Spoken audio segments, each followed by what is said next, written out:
And we are live, Masculine Geek number 7. Hello, everybody. Thank you for joining us. I know we have a few watchers that are planning on watching, and we'll get started. The first thing I want to do is give a shout out, and we're all going to give a shout out to Mr. George Bruno.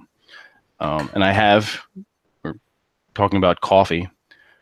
I have here Legends of Tabletop brewed here, and we're going to use the Vortex method of stirring the coffee. Which is really the only optimal way to do so and get the best taste from your coffee at the molecular level. Now, does this work? We're going to find out. This is the first time I'm doing it. So hang on.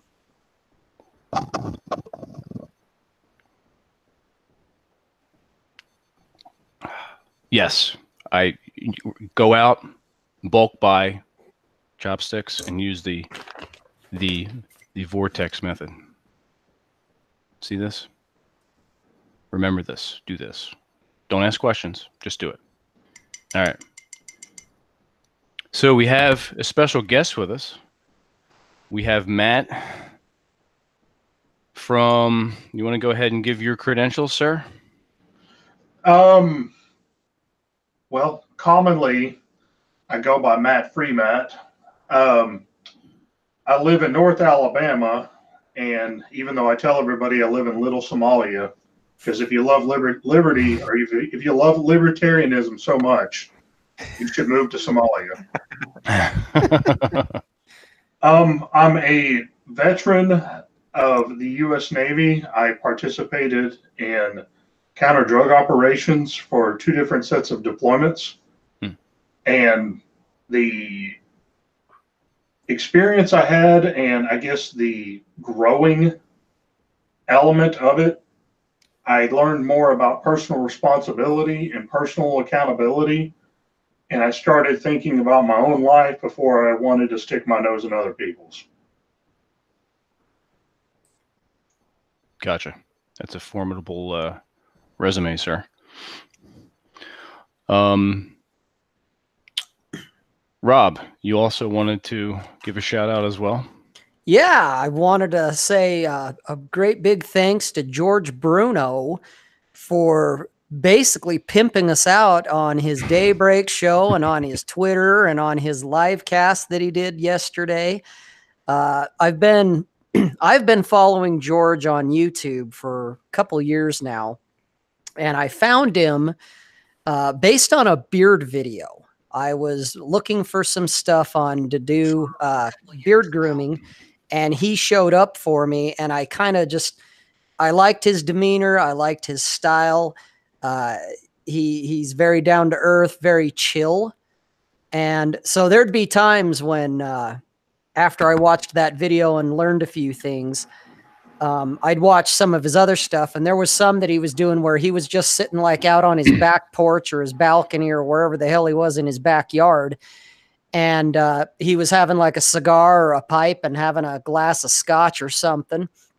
And really, he was just chilling, just hanging out. And it helped me out a lot sometimes if I'd gotten really wound up or had a rough day or something, needed to kind of come out of the stratosphere.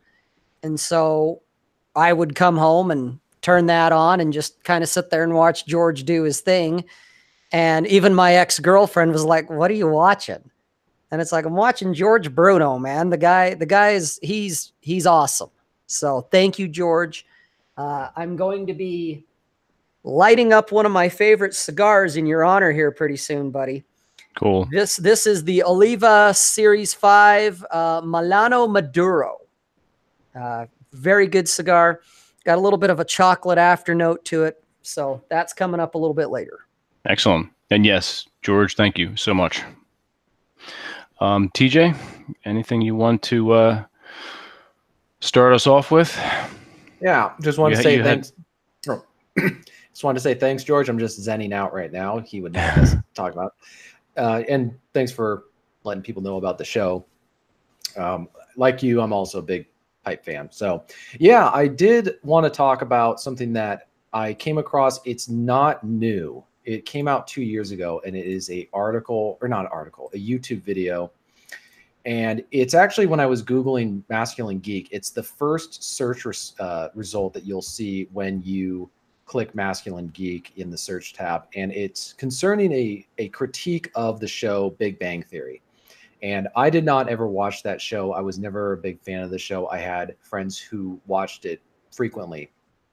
And I did not like it because even though I enjoy geek stuff, I felt like the characters were not men that I could identify with or I found admirable in any sense. And I'm curious, before we continue on with the critique or my thoughts on the video, did any of you watch The Big Bang Theory? I have not. I know the premise behind it, and I mean, I've caught it by mistake. You're passing by a TV or a friend has it on or somebody at work is talking about it. But as far as actually sitting down and watching it, no, I have not.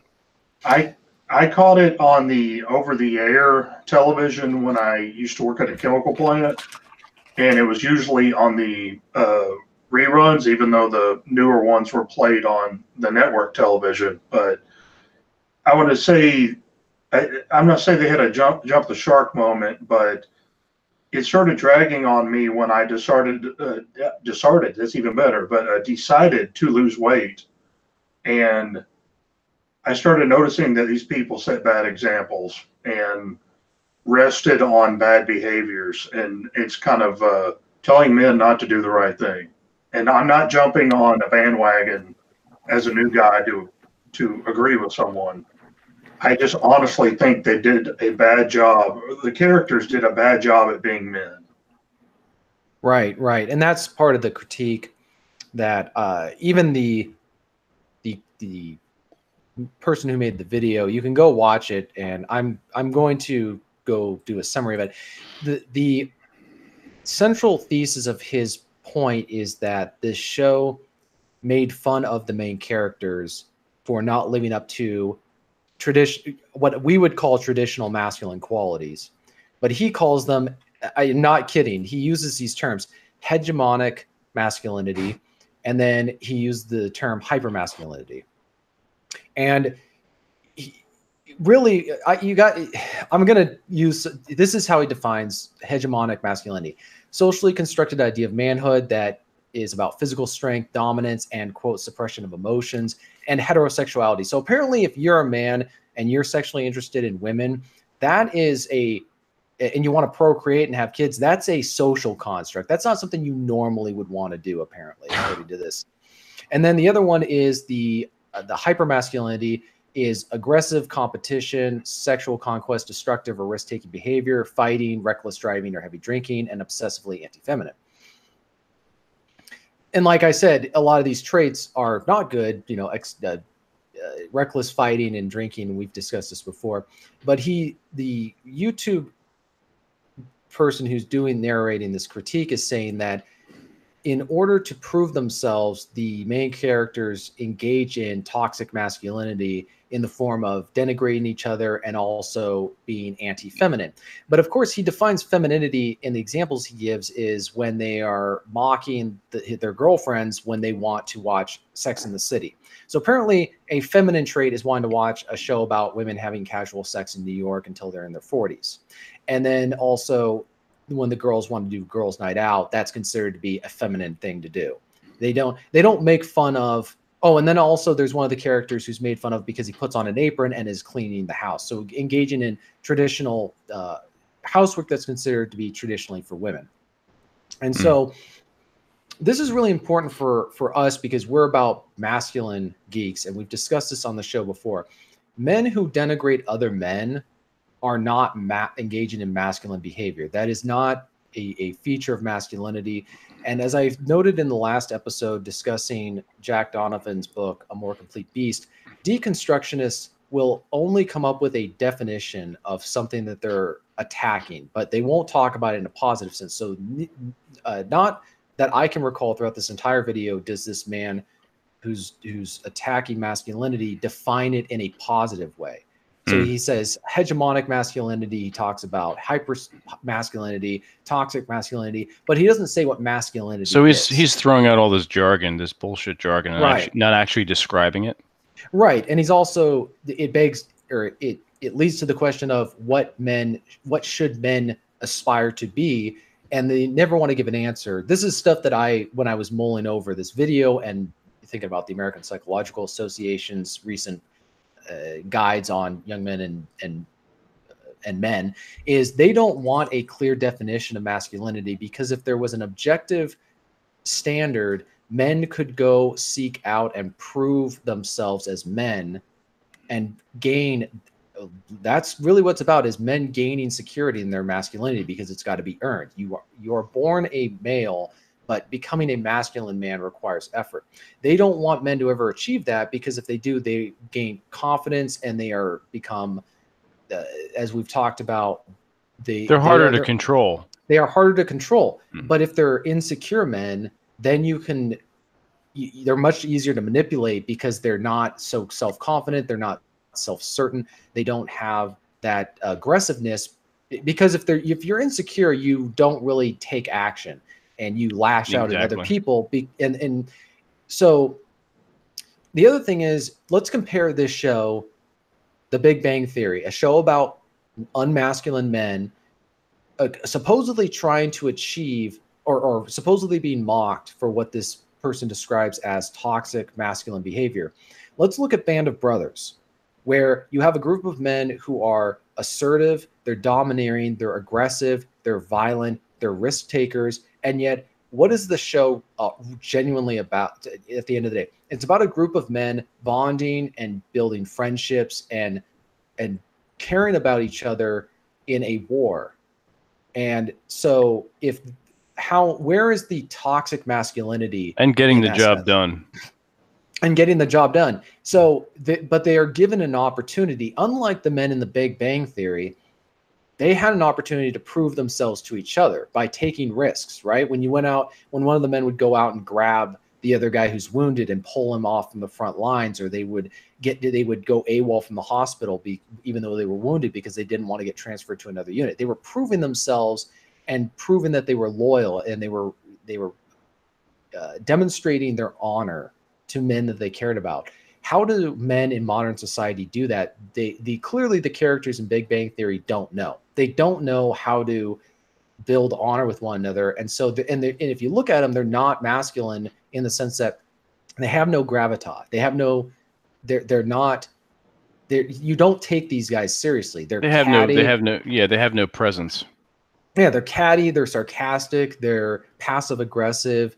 They don't act like men. And this idea that the only way to act like men or be masculine is to put down women and put down men is a lie. It's a lie to say that you can't be a man and the masculine man in a traditional sense unless you adhere to these traits that are not admirable. But clearly, if you look at other shows, they provide examples of that. I remember when I was younger, I was being asked by someone why I enjoyed watching Band of Brothers, because it was violent, guys get blown up and died. And in a moment of almost an epiphany, I said, because that is an example of men being in fellowship together. Exactly. And we really don't see that. Where do we see that now in modern society? Where is an example outside of Boy Scouts, which, as we've talked about, no longer really exists in that sense? When are men able to prove themselves to each other? So, I've been kind of rambling, but I'm going to make my final point.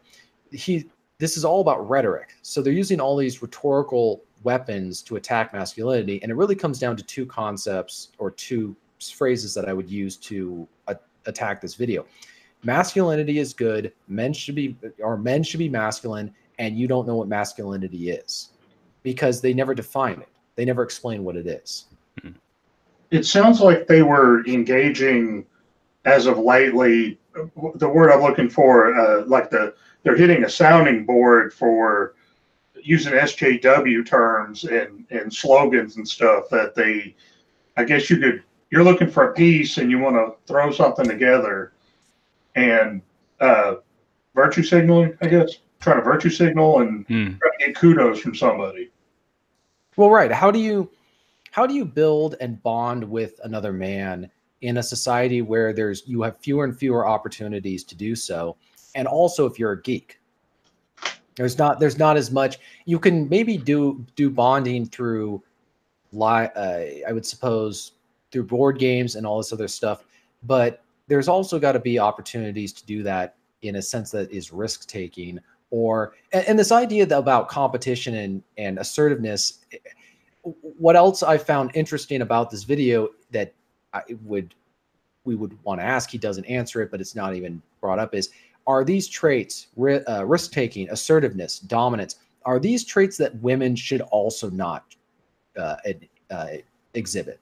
Is that toxic femininity, or are those traits acceptable for women? And then also, I would point out the idea that masculinity is a social construct is a social construct. It's something that they're just making up. So if masculinity is, and also even if they come up with a clear definition of masculinity, why should we take theirs seriously or over this one?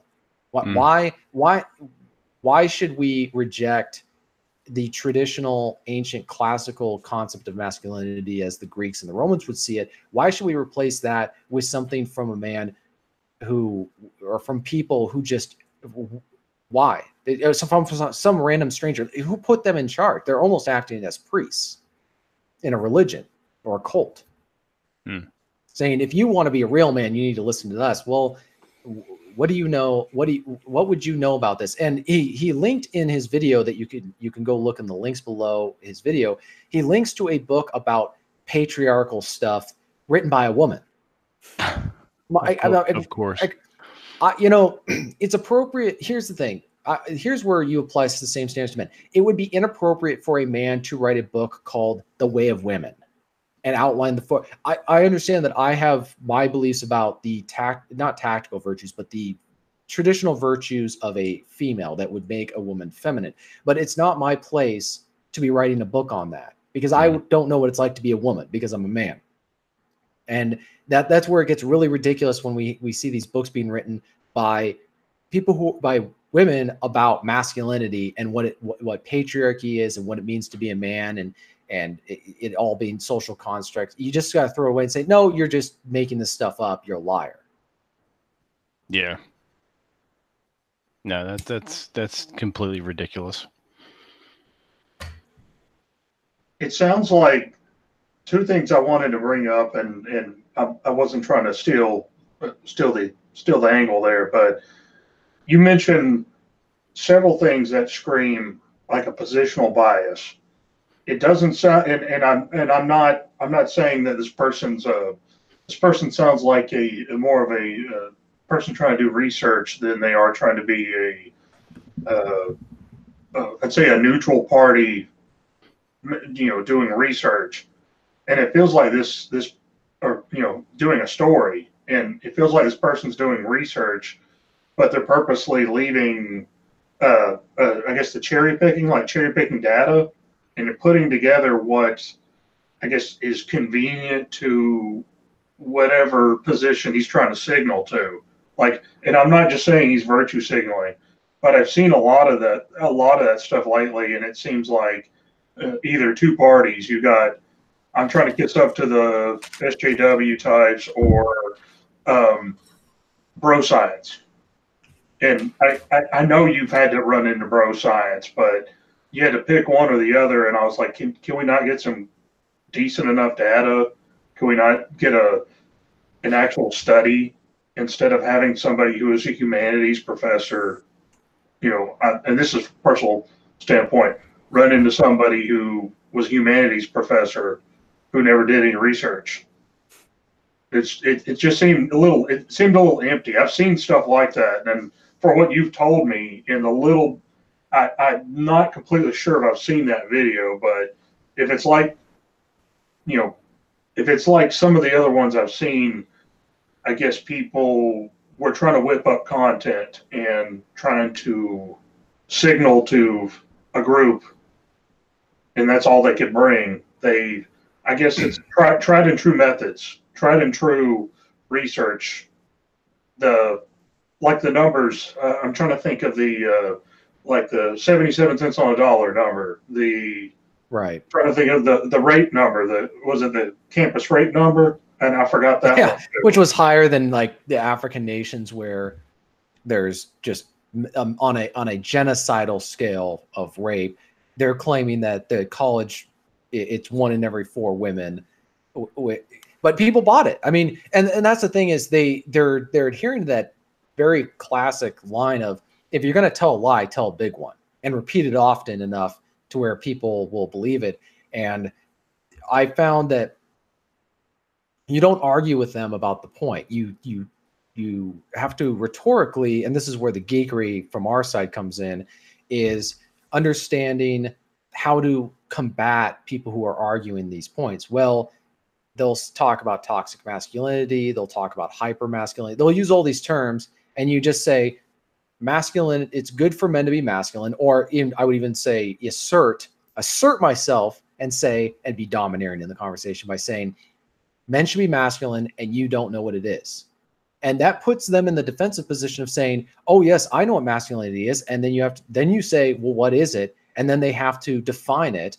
And then it's putting them on the defensive, because now you get to say, well, why do you get to decide what it means? And how did you come up with that? And why should we believe you? And you get to start asking them all these questions, because what they're doing in this, it's an assault. The American Psychological Association's guide was an assault on masculinity. So, but notice they didn't define healthy masculinity in that guidebook. No, guidebook. Yeah, or whatever it was, their propaganda pamphlet, right? Whatever it is, and that's important to take away. And you always have to be on the lookout for that in terms of rhetoric, because this is the geekery part. Rhetoric is a form of warfare. It's a verbal form of combat. So you have to understand how rhetoric works from a strategic point of view in order to effectively combat this kind of stuff that's going on. So when they do these things, you have to avoid, they're attacking from a position that's strong for them. And what you want to do is you want to pivot and flank them from a position that they're not able to defend. And one of those things that they're clearly weak in this kind of thing with the deconstructionist, this is a person who will attack something, but only defining it in the negative. They will not define it in a positive sense. So exploiting that weakness allows you to control the conversation and puts them on the defensive. And then they eventually will admit that they don't have answers to those questions, because once you get them to define something in a positive sense that they're trying to deconstruct, it's over. You've won the battle. Nice. Yeah. So what was really funny is I was reading an article that Vince sent us about, that was written by a feminist, no doubt, about the testosterone thing, about how men today are low T soy boys and how that's bad. So that really dovetails well into what we've just been talking about, where a man is attacking traditional, healthy, positive masculinity. And meanwhile, there's this feminist writing an article about how men are losing their testosterone. They're having low testosterone levels, and that's bad. And all this stuff that these traits, risk-taking, assertiveness, competitiveness, all these things that he thinks are not healthy. She's saying, no, we need more of that. Was it a woman that wrote that article? Yeah. I didn't pay attention to the author. The only thing, I mean, Oh, that's a good point. I didn't know. Whenever I see feminist, I think female. Right. Well, because I think, and I could be wrong, we could double check it, but I thought it was a guy that wrote it. And the article itself, from my point of view, was actually, was pretty solid, talking about low T and how do you get your T up? Obviously, number one, hey guys out there watching right now, if you're wondering about your testosterone levels, go to a doctor, get that shit checked out. Okay. So get your T levels checked, find out where they're at. The higher, the better. If you're like in the 200-300s, you got work to do. You're going to need either like testosterone replacement therapy or some kind of something to bring it up to supplement it. But the easiest way that the article talked about was physical contact, in the sense of like contact sports, picking up and putting down heavy shit, pick up some weights. But hey, Vince, that article you sent us, I have it here. Yeah, I have. Was it a guy that wrote that, or was it a woman? It was a guy. Here, let me start off with a little. Let's backtrack real fast, because I didn't realize you guys were going into that, which is good. After I got my hair cut and my beard sculpted by George, I had stopped off at a local Barnes and Noble. Thank you again, George. It's fantastic. This is sexy. So I had originally. Come on. I had originally gone in for this, which is there you go. As long as you buy me breakfast. Well, so that's toxic masculinity right there. That is objectifying women. And thank God for that. And thank God for that. So this is actually a very good magazine. I went in for this. Now, next to this, and strangely enough, this has been out for about 3 years now, and I had no idea it existed. It's called Skill Set. Now, I don't know if you can see the title. It's the Redefining the Alpha Lifestyle. That's just marketing crap. Redefining. Yeah, it's ridiculous. So I mean, it's very. This is like cartoonish. It's got guns and cars and survival gear and stuff, and it's humorously written. But there's the one article. It's where is it? You almost wonder if the guy's saying he's a feminist just as if, as a feminist, I'm saying this stuff because he's you almost have to make take that stand. Yeah, now that caught my eye. I'm like, oh, okay, that should be interesting because that is going on. It's written by Ryan Hoover. Now it is interesting. I mean, he doesn't really mention feminism or anything like that in the article, but the first thing he says is, first things first, I'm a feminist. Now, why even bother saying that? Because what he's saying, that is like saying, I'm a Christian, here's why Jesus is not the Son of God, right? He's not, I appreciate it, or I'm not even going to say appreciate, but I get what he's trying to do. He's trying to deflect some flack by saying, because immediately, that was our thought. It was like he's bringing up good points, but people are immediately going to start questioning his motives. And so what he's saying is, I'm all about the equal treatment of men and women, but this is all these problems. But the flaw in his argument is everything he's pointing out goes in direct contradiction of the feminist agenda, which is always go ahead. I was going to say exactly, and Rob and I were talking about this and tossing ideas back and forth. Well, is that done to pander, to keep like you said, keep the flack? And I've got more to say on it when you're done. Oh, absolutely. No, I had also highlighted a few points about this that were fairly important. But Rob, I know you started this off, so you go ahead. I know you're lighting up your cigar. Yeah, I gotta chill to this. This article, what I was saying when you went to go do whatever you were doing, Vince. Coffee. The article itself wasn't bad. There was some pretty solid points in it with the low testosterone, and maybe for a lot of guys out there that are kind of unplugging or just kind of getting into the manosphere, maybe this is news to them. It wasn't news to me that, being on Twitter where shit goes down in real time. The whole low T thing that's been going on, at least in the circle that I travel in, they've been talking about that shit for months. So, in that sense, it wasn't anything new, but he brought up some good points about, start picking up and putting down heavy shit. That'll raise your testosterone levels. Get back into contact sports like football, wrestling, those kind of things. That will help elevate your testosterone levels. All of that, the article in and of itself, I thought was good. It was decent. Okay. Where I take issue, and you and I did talk about it, Vince, but that was really before I had read the article. And then when I read it, I still kind of maintain that there's some pandering going on here. But it was that first line of, I am a feminist. And here's the thing, my take on it, Kay. It is pandering, and maybe he's trying to deflect the censors and deflect the heat. But if he's advocating traditional masculinity, if he's advocating conventional masculinity, what he is doing when he says, first off, I want to say I'm a feminist. Well, number one, he's doing what Ryan Stone called, he's deering. He's defending, he's excusing, he's explaining, and he's rationalizing. Okay. A traditionally, conventionally masculine man, you just own it. You don't need to throw in the caveat. You don't need to throw in the, oh, well, hey, by the way, I'm a feminist, which to me is also, it's like kind of how the magazine, it's for men and women too. And it's like, really, here's the thing. there is nothing mainstream, as far as I know, there is nothing left mainstream that is purely masculine anymore. Back in the day, your gentlemen's magazines, Playboy, Penthouse. I'm not talking the hardcore stuff here. Just Playboy and Penthouse. It used to say, a magazine for men. Okay. And now, hey, we got the Girl Scouts. We have an all Girl Scout troop in the Boy Scouts.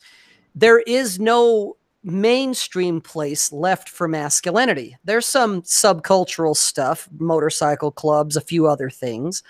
But as far as mainstream goes, women have infiltrated everything. And these guys are kind of this, by saying, well, I'm a feminist. It's like you're pandering to that. You're almost saying, please forgive me for what I'm about to write, because I'm going to say things that don't go with the narrative. And I don't like that. Because it's like, dude, you're deering. You're already from the very first word go. You're defending your position by going, but wait, I'm a feminist, and it's like saying, we're all for women too. Well, that's the norm. That's the mainstream. Of course, we're for women, but why do we need to throw that fucking caveat in? That's that's the part that pisses me off. It's like, oh, so to me, it's kind of the same social narrative. But we're dressing it up in camouflage, and we're calling it Redefining Alpha. And, here's this great article, except the first sentence pisses me off because he's deering. He's kind of doing this beta male. We got to make sure we include women because we don't want to offend them. So he's tiptoeing around women. And it's like, you know what? Stand up for once and let this be a fucking magazine and a fucking article about men. I think that's what pisses me off about it. I think that it acknowledges, and I can understand why you'd be frustrated, Rob, about that. But at the same time, as someone who works in publication industries, that was probably the editor saying, we've got to throw this in here, because if we write an article like this, that is the same way men in what's it called, inflection, where we suddenly raise our voices, that high pitched voice, the Valley Girl voice. I know what you're talking about. When we throw in all these different things, it's to soften the blow that is coming, which is everything that the feminist movement has been saying about men, about toxic testosterone and testosterone poisoning, and it's bad for you and all this other stuff. And he is attacking that. And it speaks to, in my mind, just how extreme the discussion has gotten, where talking about what's in the best interest of men requires almost you got to be fucking apologetic for talking about wanting to be a man. Because what's going to happen is they would go after this article, and they would go after the magazine, and they would go after the same way they went after Tucker Carlson's when he was talking about men on his and boys and all that on his show. I don't really watch it, so I'm not quite sure what he said, but I do know people have been going after his sponsors. So what do you do? They know how to wage these wars. Somebody doesn't say something that toes the line of the feminist agenda. You call up the advertisers and say, these people hate women. Are you involved in going to financially support a women-hating magazine? Throwing this feminist thing in is insane. Well, so then they can call up their advertisers, and if the advertisers call them up, they can go, no, this was written by a feminist. So that it's saying it's as though it's not the content, it's who's saying it. And Rollo Tomasi wrote an article about this a very long time ago titled, Could a Man Have Written This? And you've seen a lot of these pro-men female writers that have come out, because what has made them very successful is they're able to say things that men cannot say without getting into huge trouble. But the fact that they're a woman gives them a little bit of protection, because they can't call them a misogynist. That doesn't make any sense, to call a woman a misogynist. Then they come up with other stuff, but rhetorically, it doesn't work. They can't call them a women-hating woman. So having a feminist, it's just good rhetoric to be able to say a feminist wrote this, and they go, oh, okay, well then this just the feminists complaining about this article must have just been extremists or crazies or whatever. So I get where they're going, but it speaks to how bad the situation is, where pointing out something that 20 years ago would have been really obvious is now considered something that you have to be very careful about saying in any kind of publication. Hey, the use is saying it's okay, I'm a feminist. I'm, using a quote there. It sounds like he's using it, or, whoever this creature is, using it almost like a false accreditation. Like it gives me some type of, I want to use the term credibility, because I can say this because I'm a bald white guy. Says I used to have hair. It's a false accreditation. Right. Well, it's like somebody who says something that defies the narrative of a particular identity group and says, we're not all like that, or that's not how I feel. And the fact that they're part of a group whose narrative is contrary protects them.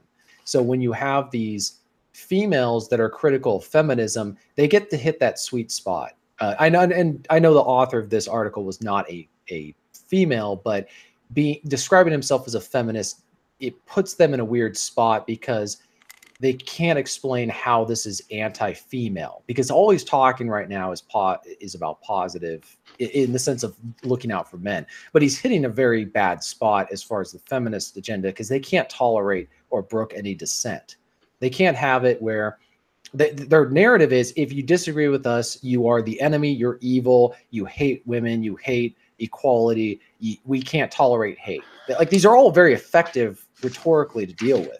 And that's why it's important to be able to respond, but he's picking, in my opinion, the wrong approach. He's looking at it from almost a brief defense that's not going to hold up, because over time, unless you shift the overt window back.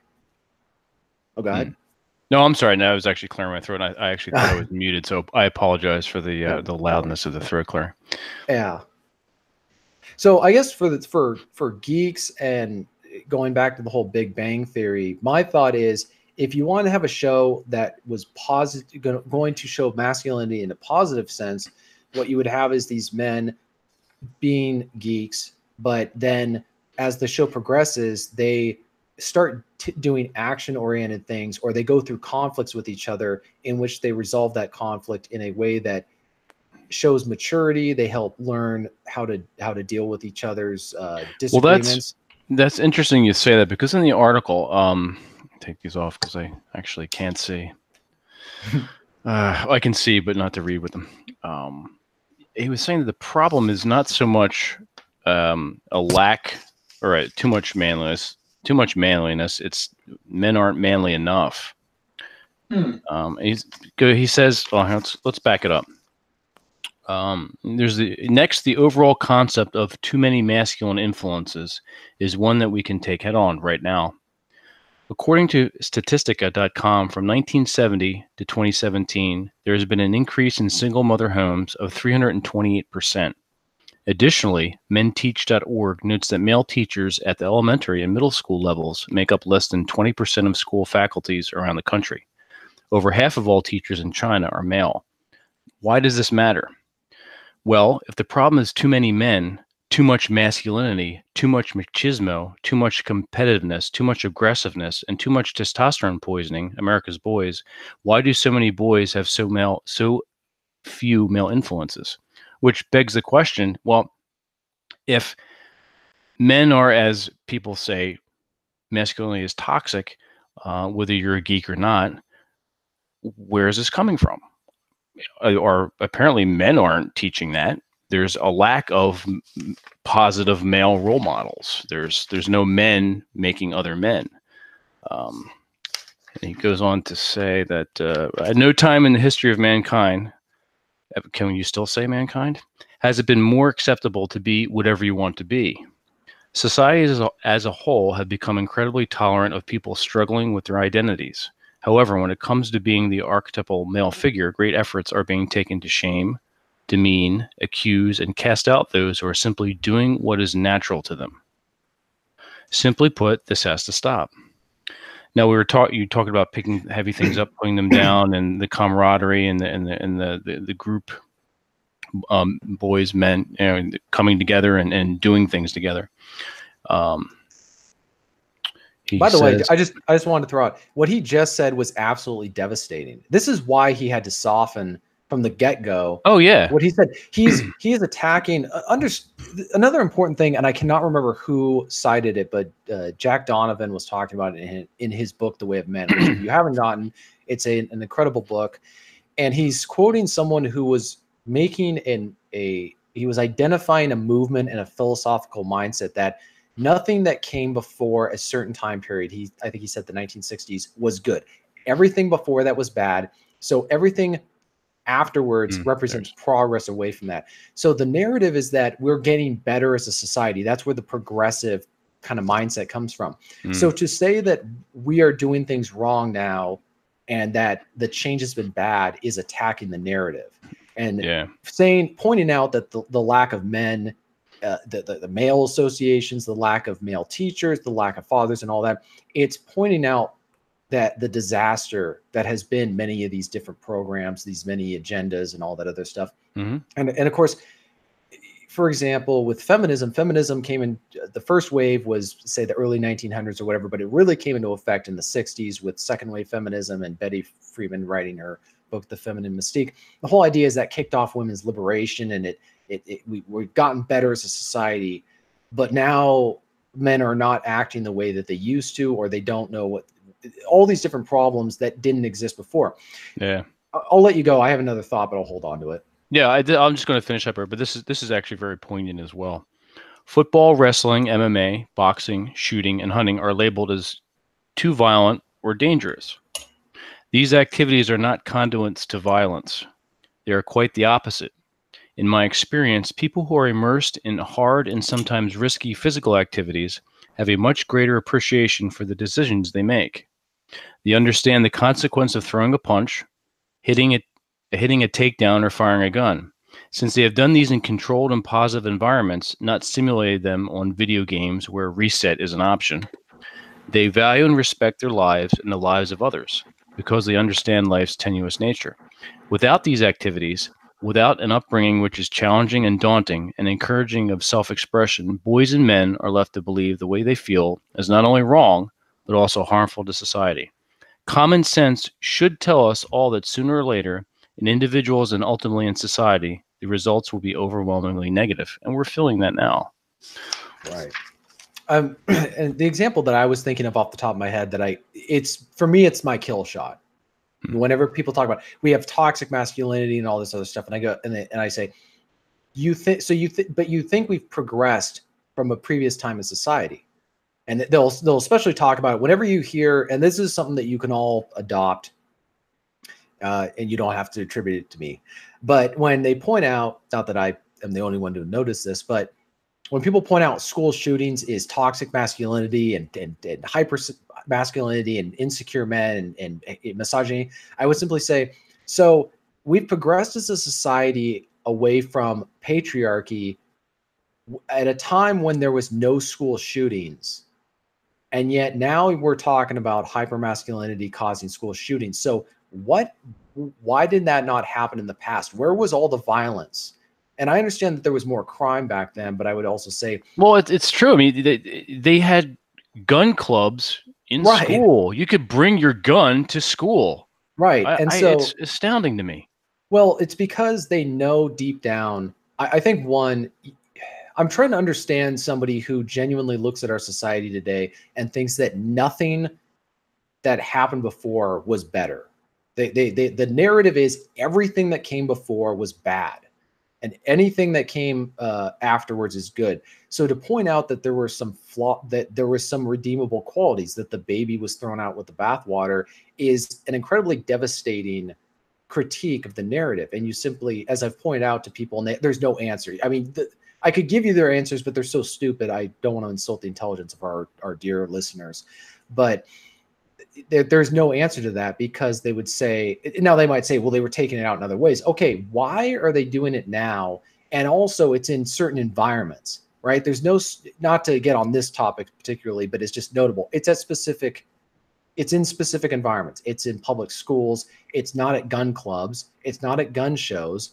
It's not at places where, it's not at bars, right? You don't see a guy coming in and shooting a whole bunch of people at a bar. If there's a shooting at a bar, it's against a specific person because they're all drunk and he got into a fight with somebody. But there's not this blind rage that you see being directed, and it's within a certain group of people. It's young men. And so the other thing, like, who is, again, this article, we give him a hard time for identifying as a feminist.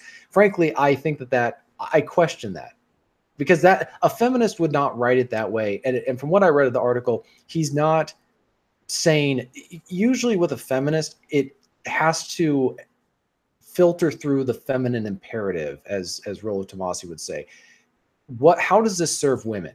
He's not doing that at all. The frame of this article is, this is what's good for men. And that's really why it's so devastating. He's not trying to even say, and oh, by the way, this is good for girls. This is healthy. He's saying, we should not be doing this because it's bad for young men and boys. They should be doing this instead. And that's it. That's the end of the discussion. Yeah, that like you said, that saying that was basically, in essence and fundamentally, a butt covering. Yeah, it's like the conservative case for transgenderism or something like that. I mean, you can make that argument, but don't call yourself a conservative, right? I mean, either that or you're a conservative who conserves nothing. You're a failure just by writing that article. A feminist would not write this kind of article because they wouldn't care, because it doesn't. Or if they'd written it from a feminist perspective, it would say, not helping men or doing this to men means they're not going to be as good husbands. They're not going to be able to take care of their wives as much. It'll come from that chivalry perspective. Well, and I understand Rob's point of view too, and to some extent I feel this way too. It's like, well, if that's it, the meat of the article, if that's how you feel, and I get he has to go by the rules of the publication. If that's how you feel, like maybe if he posted this on his own site, he wouldn't say that.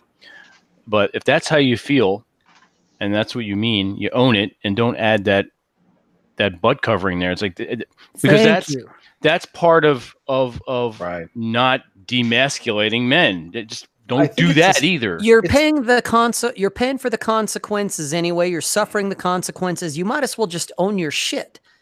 And that's kind of why I take issue with it. Is it's a solid article. I don't disagree with him.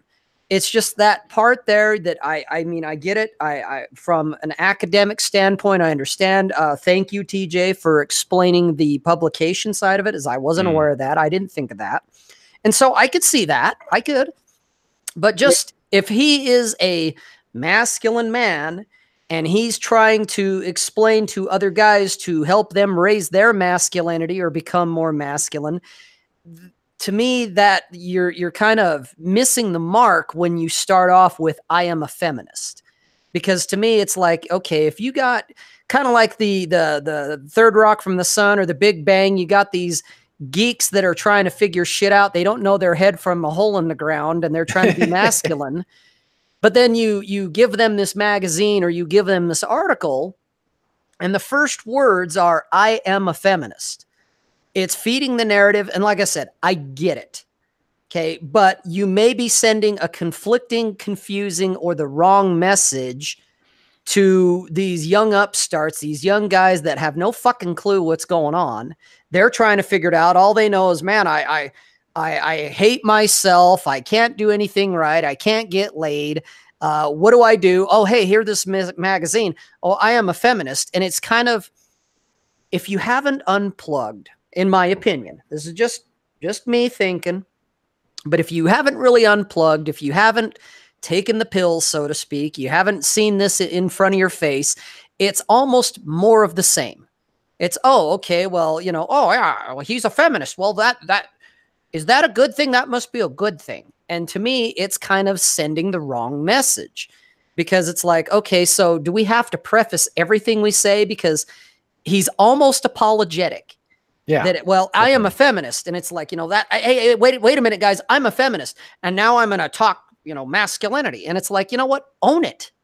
Fucking own it. Just, you know what, dude, this is what's going on. And like I said, if it's a publication thing, I get it.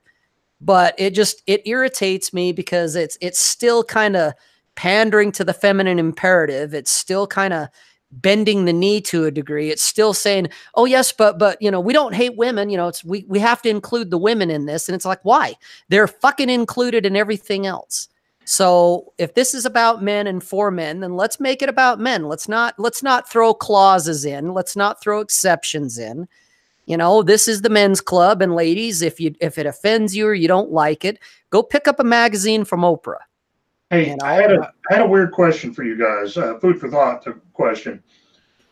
I know I have heard this, not specifically about this guy, and I want to call him Taylor because that's one of my favorite ambiguous names. But he or whoever this person is there a chance that and I'm not trying to, you know, I'm not trying to put words into this guy's mouth or anything else, but bearing with, you know, his idea of, I guess, ass covering.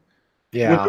I mean, did he, if anybody could find out more about this guy, was there a chance that he had already been established as a male feminist writer, and this was something he had to throw out to kind of cover for himself? Or that's a good question. I can tell you, as someone who's worked in the newspaper industry and worked in publications, what this really is showing, and I'm being shameless in our promotion. This is why Masculine Geek exists. No, I'm dead serious. You cannot tell the truth. It's who pays the piper calls the tune. And they know who pays the piper. And this guy is acknowledging at the beginning of this article who really runs our society. And it's not men, because he would be acknowledging men and he wouldn't feel the need to explain himself at all. And that's important to note because Voltaire said it best, and it's cliche, but it's so true. If you want to find out who rules you, find out who you can't criticize. And if a person in supposed power, political authority is a fair game, he's clearly, or she, as the case may be in our society, they're clearly not in charge. Feminists are in charge, and people submit to them, and so he's acknowledging our quote unquote wise overlords in this publication. In a publication that is based on advertising like this, not on readership, they're just never going to be able to tell the blunt, unvarnished truth like we will here, because we're not, for the time, I mean, at some point, you know, if we get more people supporting us or something like that. And that's why it's important for people listening right now.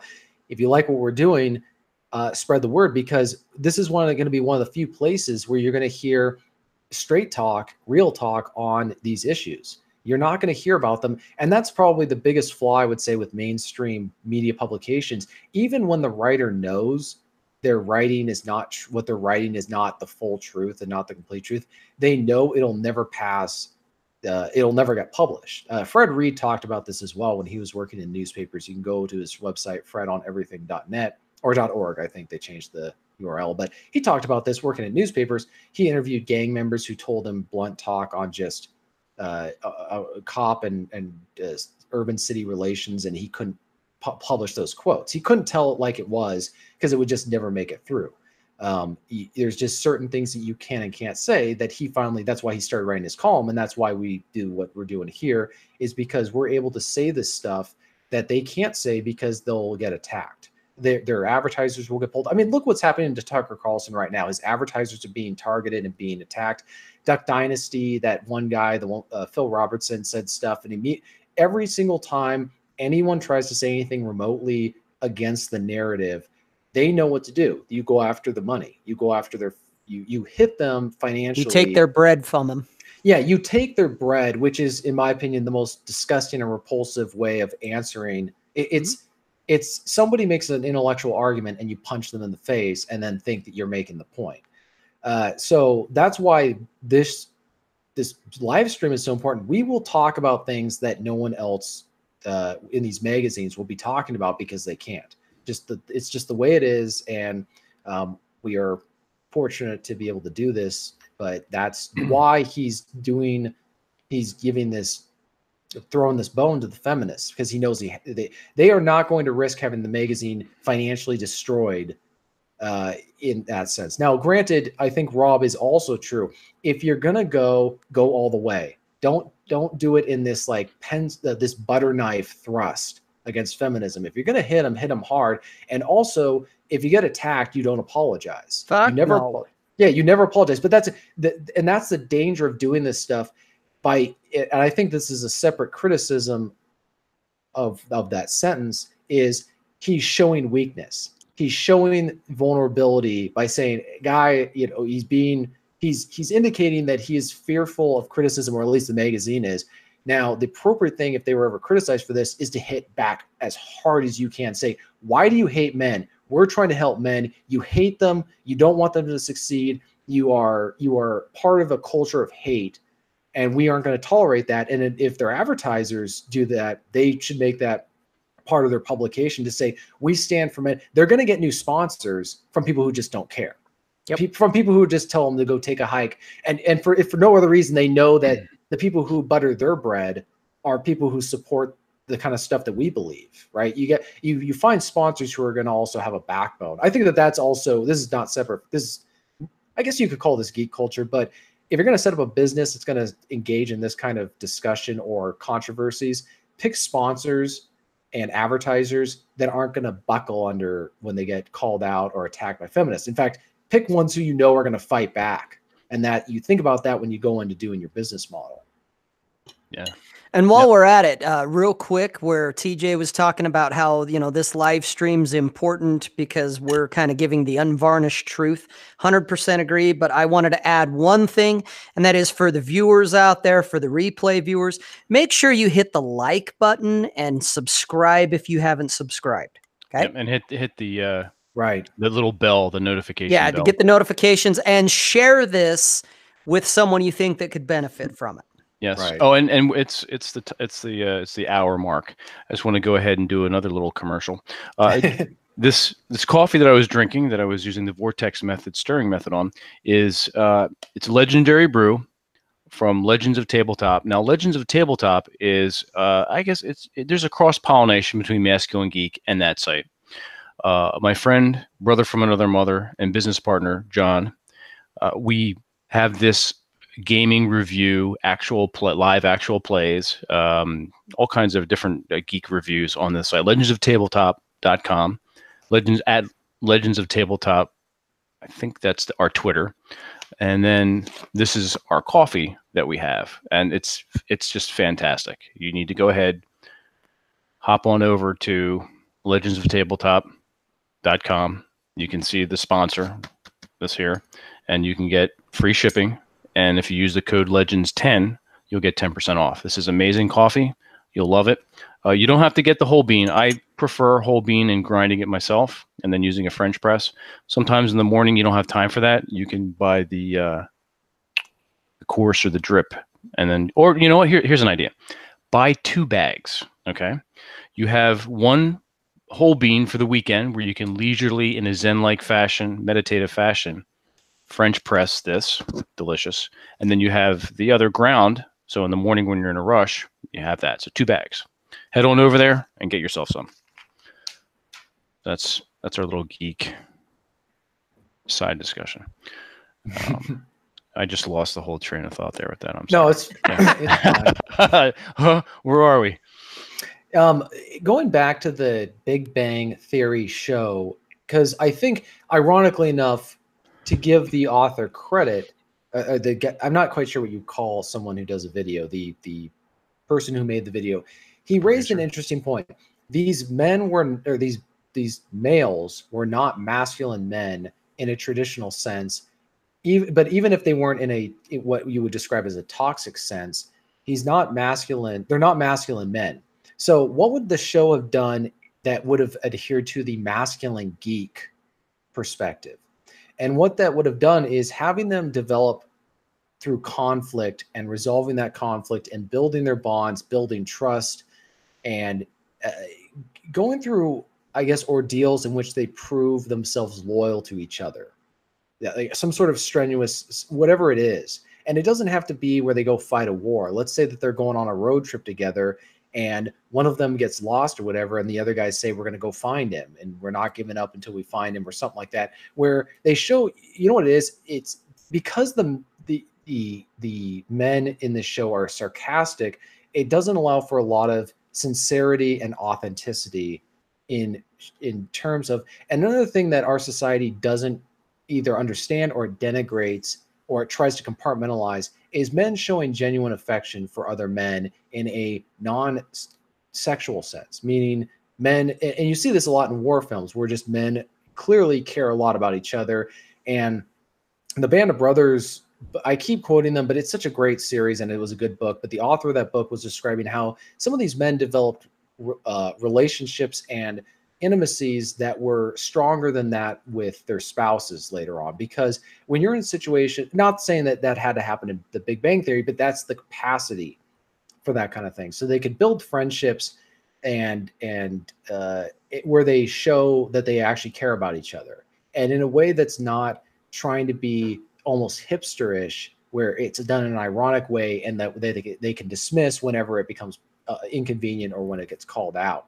And so, and the show would conclude with them being those kind of men where they're doing other stuff. They've embraced something besides just hanging around. I think that that's the other thing that defines a masculine man from a non-masculine man is a masculine man is action oriented.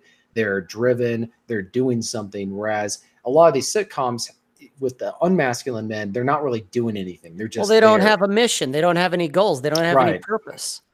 Right. Imagine if, say, at some point in the series, one of them said, you know what, this would have been great, is one of them trying to design something that had to do with, say, Star Wars or I'm not a fan of Star Trek, but it was something to do with Star Trek. They were trying to do something that was related to that. It was a big project and they were working together on that. And that developed their relationships and they learned more about each other. They learned about each other's quirks, personalities.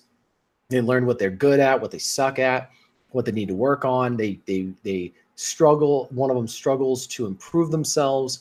And rather than getting denigrated by the others, they help him through that. And that sets an example for other men. Rather than being the butt of jokes, as I think the show, the YouTube guy got that right. They make fun of them for not being men. But the problem is the show, I'm guessing the writers don't know what real masculinity looks like. So there was no way for them to become masculine geeks. I'm trying to think of something that wouldn't have been outlandish for them to work on. It's something related to either Star Wars or whatever it is. There was that show, the Star Wars fans or fanboys or whatever, where it was about those guys who were huge Star Wars fans and they wanted to see episode 1 because their buddy was dying of cancer. And so they go on this road trip. At least they're doing something, right? And then they have to work out all these different problems. And I think that is where we could have seen that with Big Bang Theory. Whenever you have geeks and you want to make them more masculine or admirable, you have to give them qualities that men admire. Men admire men. And it's funny that they talk about physical strengths. There's also emotional, psychological, and spiritual strengths where someone goes through a genuinely hard time and they emerge more resilient, they're able to withstand it. They don't let it break them, and they don't let that crisis or that ordeal and hardship, they don't let it define them. They don't let it stop them from pursuing something. So imagine if one of them suffered suffered memory loss and they forgot everything about whatever it was or something. I don't know. I'm just brainstorming for the script writers who didn't write this, what they could have done, but they didn't do it. It's quite easy, and I'll actually jump on this one. There's so many things. Leonard was always a coward in the face of Penny, his girlfriend / fiance wife, a coward in her eyes, and he easily could have learned something about himself and find reasons to be assertive. Raj, I guess he's Indian, was notoriously bad, nervous, like a nervous disorder, couldn't talk to women. Right. And he easily could have just been and I'm not trying to be like this, like a priest or anything, but to think that Raj could have easily became somebody who really learned to like women, not be scared of them. Because I've known people that were scared of women and they hated women. I mean, I'll even go further. I mean, Sheldon could have overcome his crappy personality and the fact that he decided to, I guess, delve into his borderline Asperger's, behavior problems, and actually been a stalwart in research and stuff instead of pissing everybody off. I mean, there was everybody who could have done something different and set a good example and became, the man and a brother of sorts to those other people, what they didn't have in their lives. They could have moved on. It was so easy. They could have easily made it small incremental things. And believe me, an incremental victory is a victory. Me making a fist is a victory. And I know it sounds silly. Y'all see me with my little hand here, but I was having my scars out, and I'm not looking for hee-haws here. But oh yeah, how is your hand, by the way? How are you feeling? Not too bad. Got to take my wraps off. Okay. Getting better percentages on my angles and the whole 9 yards. Okay. But it was kind of symbolic to tell people that, and I was looking at my hand and thinking about that is, it's not always huge victories. It isn't like, becoming Leonard didn't become an MMA fighter, and Raj wasn't a pimp, things like that. It's not these huge grandiose things. They easily could have just lived normal lives and actually been outrageous and, what I would be calling masculine. They could actually just act like normal people and grow up and become men. Right. No, that's a very good point. It is a good point. They and the shows, you got to look at a lot of modern shows in what they're saying unwittingly. And what they're saying is these are men who don't know how to be men. So they're embracing the only thing that they really know. And so with these characters, they could have developed in a way that was positive, that would have represented progress for them. And if you look at, I keep using the example, and I don't want to apologize because like John Wayne, who apparently people have discovered he said politically incorrect things suddenly. Shock. I'm shocked to discover gambling here. In Band of Brothers, you had so many different men of different temperaments. And if you look at, I have the autobiography of Dick Winters, Richard Winters, who was the captain, later Easy Company's commander, and then he later headed up the entire division, or not division, regiment. But the thing is, if you looked at his life, people would have, in modern sense, he would have been seen as a geek, because when others were out partying on the weekends, out doing other stuff, having fun, he was studying. He was studying all these military tactics. He was studying all there was to know about being a commander. And he was also very shy. People would, ironically enough, people would say, hey, you got a date this weekend, and his face would turn red. And he was very shy in that sense. But he was quiet but he had gravitas. He had that competence, and everybody, even guys like Bill Garnier, who was this clearly the alpha guy, he's out there chasing women, but he's also competent and all this other stuff, and he's just wild and aggressive, and he's the risk taker. He looks up at Winters and understands that he's a natural leader, and yet that's the way to be a masculine. In my mind, he was, and he also wasn't really interested in women at the time, because he just thought, I need to focus on winning this or fighting this war. I can't think about women at the time. So whereas other guys were using the opportunity to wear a soldier's uniform to pretty much just, it was like, being one of those lights that you have outside of your house to attract flies and mosquitoes. That's the way they would be in London. It would just attract women from everywhere. And so he was too big. He was staying at home, living a very quiet, or in the house he was quartered in, he was living a very quiet life, a very pious life. And yet nobody was making fun of him for that, because he was still masculine. He was, and unlike Sobel, their company commander, the captain Sobel, he wasn't denigrating anybody. He was just saying, okay, we've got this assignment. We need to march these many miles. We need to go up Kurrahi today. And then, when they were in combat, he just said, we're going to take this position. That's the way a masculine geek if somebody's a geek who's watching right now and you don't feel like you're masculine, you don't have to be able to bench press 300 pounds. You don't have to be able to deadlift 500 pounds. You don't have to be able to be physically strong necessarily. You want to be in shape. That's a good thing. You want to be able to do physical activities, but you don't have to look like Arnold Schwarzenegger at age 25. You don't have to do that. And this is where people do all this absurdist type arguments about what strength is. If you have you've developed skills and you also have competence and you are just in control of yourself, people are going to look to that.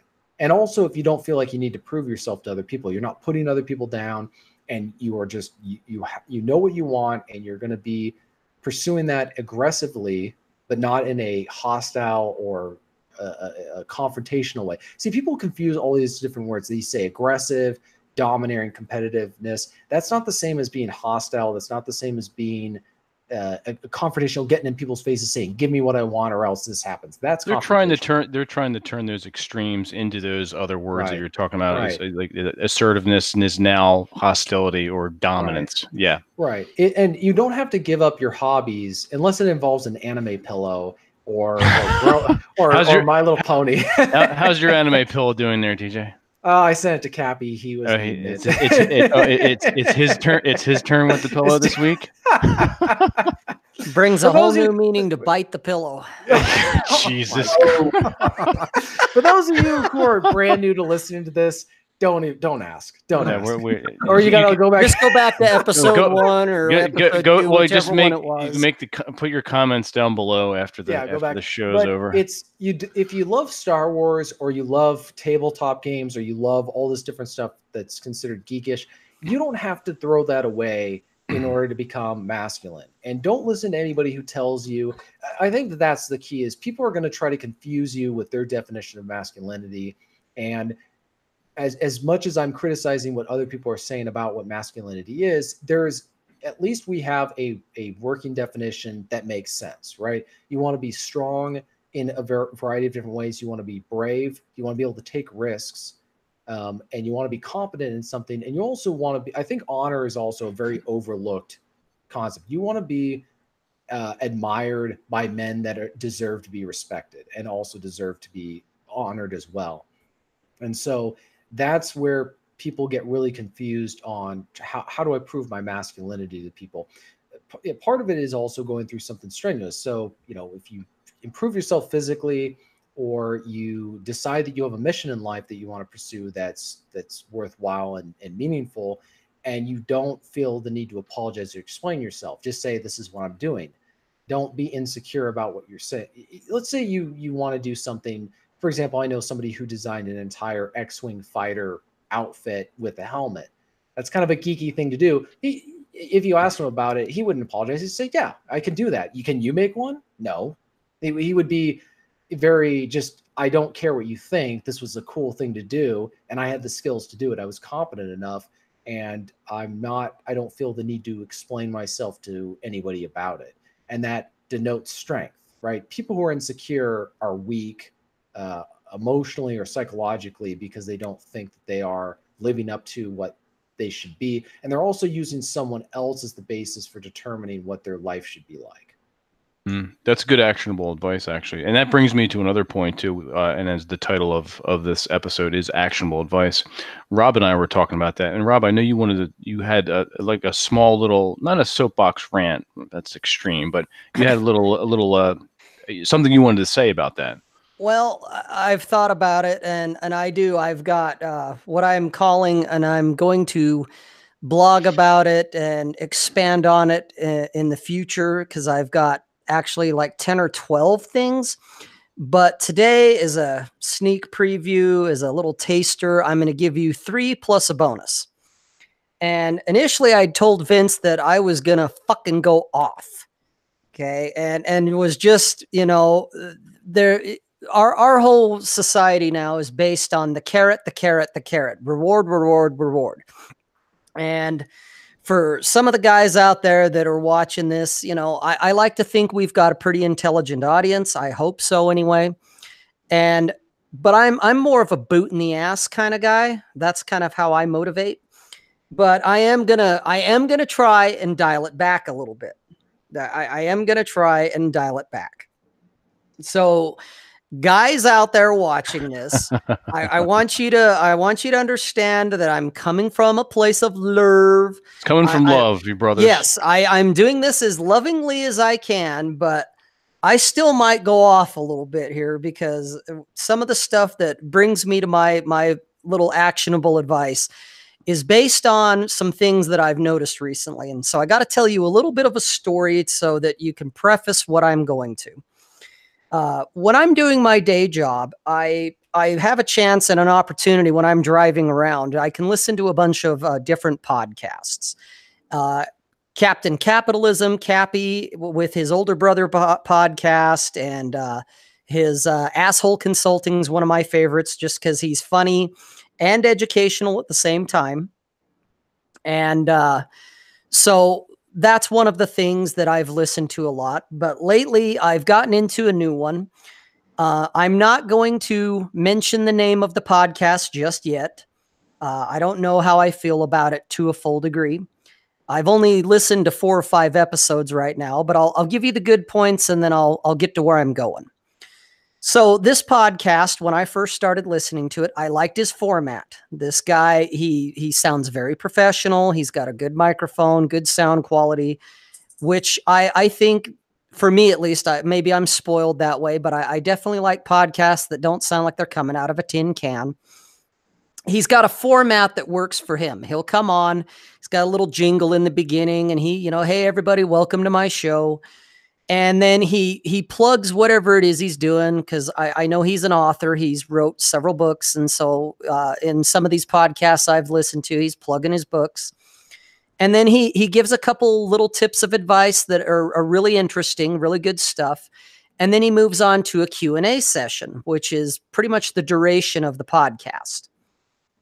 And man, I'll tell you, I don't know what it says about him, but the guys that are asking him questions, and he's not doing this in a live chat, they're emailing him. And according to him, he's like, oh, this is a really good question. And then he'll go into it. But these questions, I'm thinking, when I was a little younger and even up till just recently, I thought there's no such thing as a stupid question, except, you know what, there is. And some of these guys that follow him, I think they're either just dipshits, just they're fucking stupid, because their questions are stupid.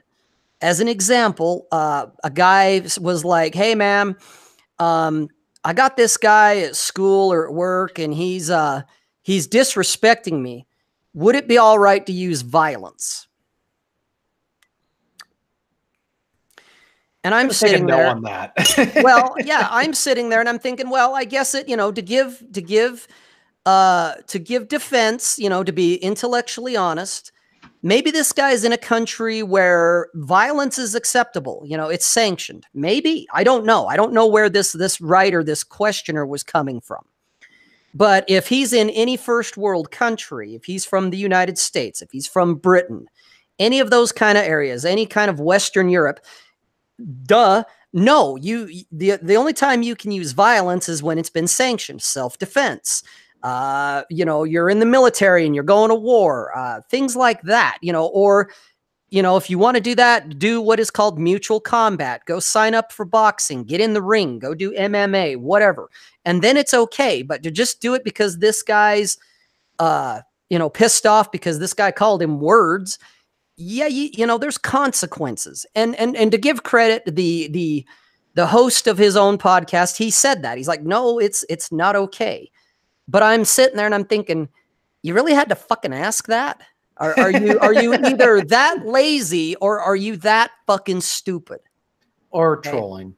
And that's a possibility too. I thought about that as well.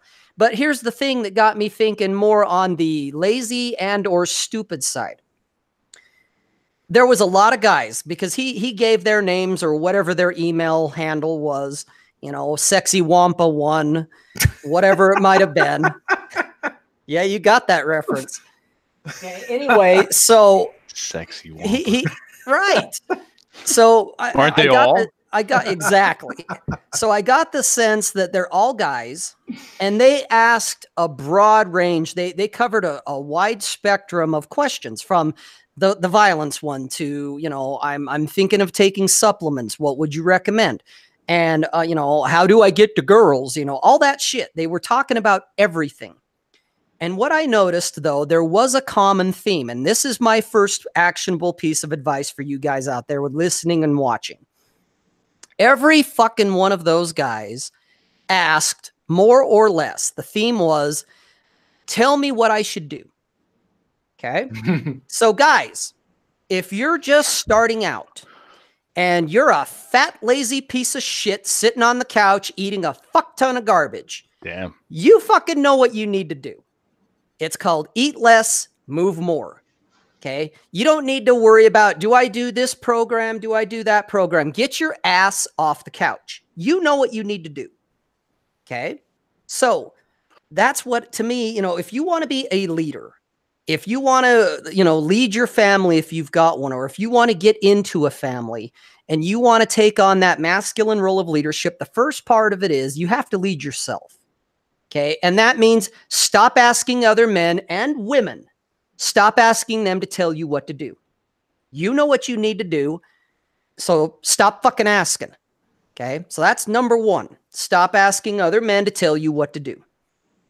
Number two, and this is for the guys because I've seen it when I've done my simulcasts on Periscope and on YouTube on my own channel, is you got to focus.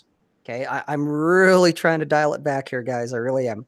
You got to focus, because your ADD, instant gratification, fucking spurg attitude of you jump on for 10 seconds and then you run off to the next fucking shiny thing isn't going to work. That's why your life is fucked. Okay, so you have to focus. You have to put the instant gratification on the back burner. You got to give something more than 10 fucking seconds. You got to give it a while. You got to stick to something for a little bit and try it out. You got to see what works. You got to give it some time. I don't care what it is. Okay. If you want to be a blogger, great. You got to give it more than 3 posts. If you want to go on YouTube, you got to shoot more than 2 videos. Okay. You want to go to the gym and start working out and get ripped, or even just get in shape. Fantastic. But you got to go more than once. Well, basically what you're saying is all these things have to be, and it's kind of a stupid word, but part of your lifestyle. You have to incorporate into your everyday daily routine. Yes. Well, they got to apply the obsessive dedication they give to a board game or D&D or whatever it is, you know, video game, memorizing all. Yeah, exactly. Playing that video game. You played it for countless hours. Now you're really good at it. Great. That is what you're going to have to do if you want to lose weight and get in shape and be in good physical condition. That's a good point. That's a good point. That's a good addition to what Rob is saying. And to segue into my final point, I don't mean to cut you off, TJ, but you guys get going and I start doing shiny here. But it leads right up into what you're saying, which is the third big one right now, guys, is just start. Okay.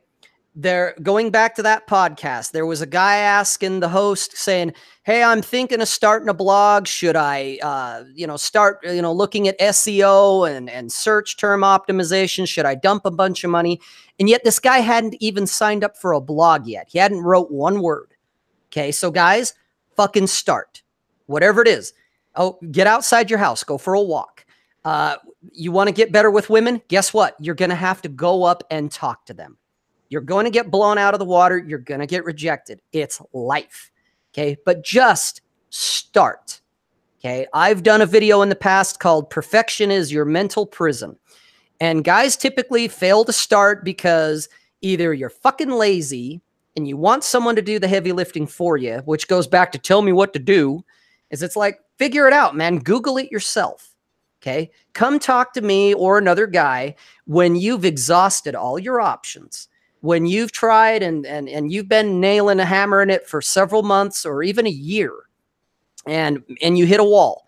Great. Now's the time to ask somebody, hey man, what's been working for you? What did you do to get into the shape you're in? Or what did you do to get your channel where it is? We're here for everybody. Yes. But you need to at least do the initial, you need to do the initial work. You need to do the heavy lifting. Okay. There is no secrets. There is no magic formula. There is no quick route to any kind of success. You have to do the work. Okay. That means you have to start. So if you want to be a blogger, go sign up for WordPress, Blogspot, any one of these free ones, and start writing. You want to be an author? Great. You don't need to necessarily go to school to learn how to be an author. In fact, I would probably say don't do that. Just start writing. You want to get in better shape? Just start going to the gym. Okay, just go to the gym, go outside, go for a walk, eat less, move more. Okay, everybody's got to have a start point. We all did.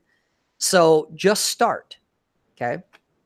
And basically the kind of the last one, my little kind of bonus one is, and I kind of actually already said it, and that is, there is no magic bullet. There is no secret success formula. Anyone who tells you there is, they're selling you something. So be aware of it, but just kind of take accountability for what you're doing. Focus on it, give it some time, be consistent. That's a big one too. You know, when I first started my blog back in 16, hey, I was all over the place. I was, you know, for about a month, I'm pretty heavy at it. And then for 6 months, I didn't write a thing. And it wasn't until last year that I thought, fuck this, I'm going to sit down and I'm writing a bare minimum of one piece a week, bare minimum. And I've stuck with that. So that's what I did, you know, and realize that whatever you're doing in the beginning, like blogging, doing YouTube, doing whatever you want to do, nobody's going to give a fuck. Okay. Nobody's going to listen. Nobody's going to pay attention. You keep doing it anyway. Okay. You keep plugging at it because you're doing it for you. You're not doing it for the fame. You're not doing it for monetization. You're doing it because that's what you want to do. Okay. And then as you go along, you start figuring out, oh, hey, this guy's watching. Oh, hey, this guy's reading. And then you start tweaking it. You start kind of fine tuning it and playing with it, but you still keep at it.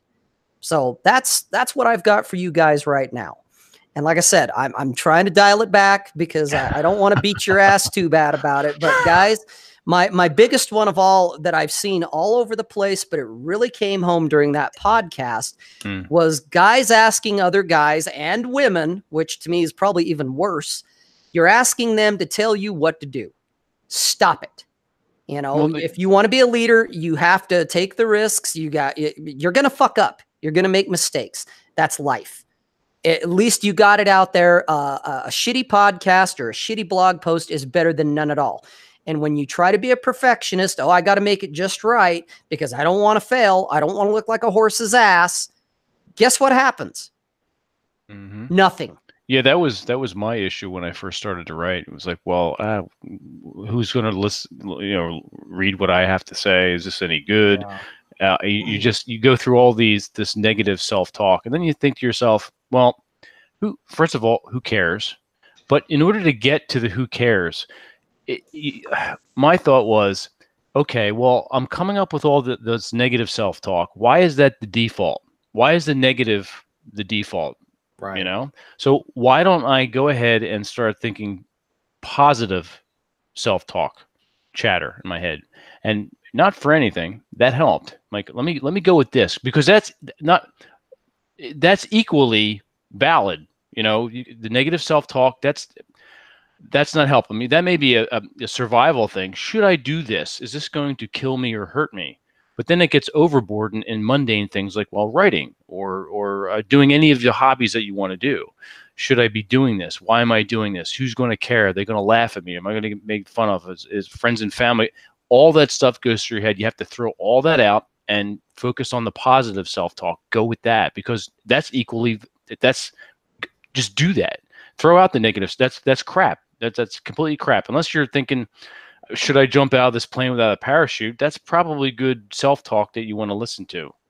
But sitting down and writing, doing a podcast, starting up a board game meetup or a Dungeons and Dragons meetup or whatever you want to do. If you're thinking about doing these things, go ahead and do it. It's the same thing with Masculine Geek. At first, I had some of the negative. I was talking to Rob about this. I was having some self-talk, negative self-talk, and some of it was the perfectionist aspect that Rob's mentioning. I want it to be all perfect. Maybe I'll read all these books, make it all perfect. So this way, when I start out, I got all the bases covered. I'm good. It'll be great. No, that doesn't work. Stop reading books and take action. No more reading books. Stop reading a book unless it's, The Way of Man. That's a good book. But stop with the reading the books and the self-talk and the research. Just do it. And what I did was I created a SoundCloud, YouTube, and a website real fast and threw it up. And now here we are. And that was all this planning, sometimes planning is good, and a general idea and a general outline is not bad, but you have to take action. So even if you are going to say, I can't do that, Vince, I can't do that. I need to have an outline. Fine, do the outline and immediately start doing the work immediately. So Rob brings up good points. And TJ, do you have something to add? Or even Matt, did you have something to add to that? I actually did. One of the ironies you mentioned about lifting, starting. Mm-hmm. That is, I always say that's step one, start. All right. I always I encourage people to fail. And you get down on yourself about failure. I wish people would look at success and knowledge, not success and failure. You learn how you screw up.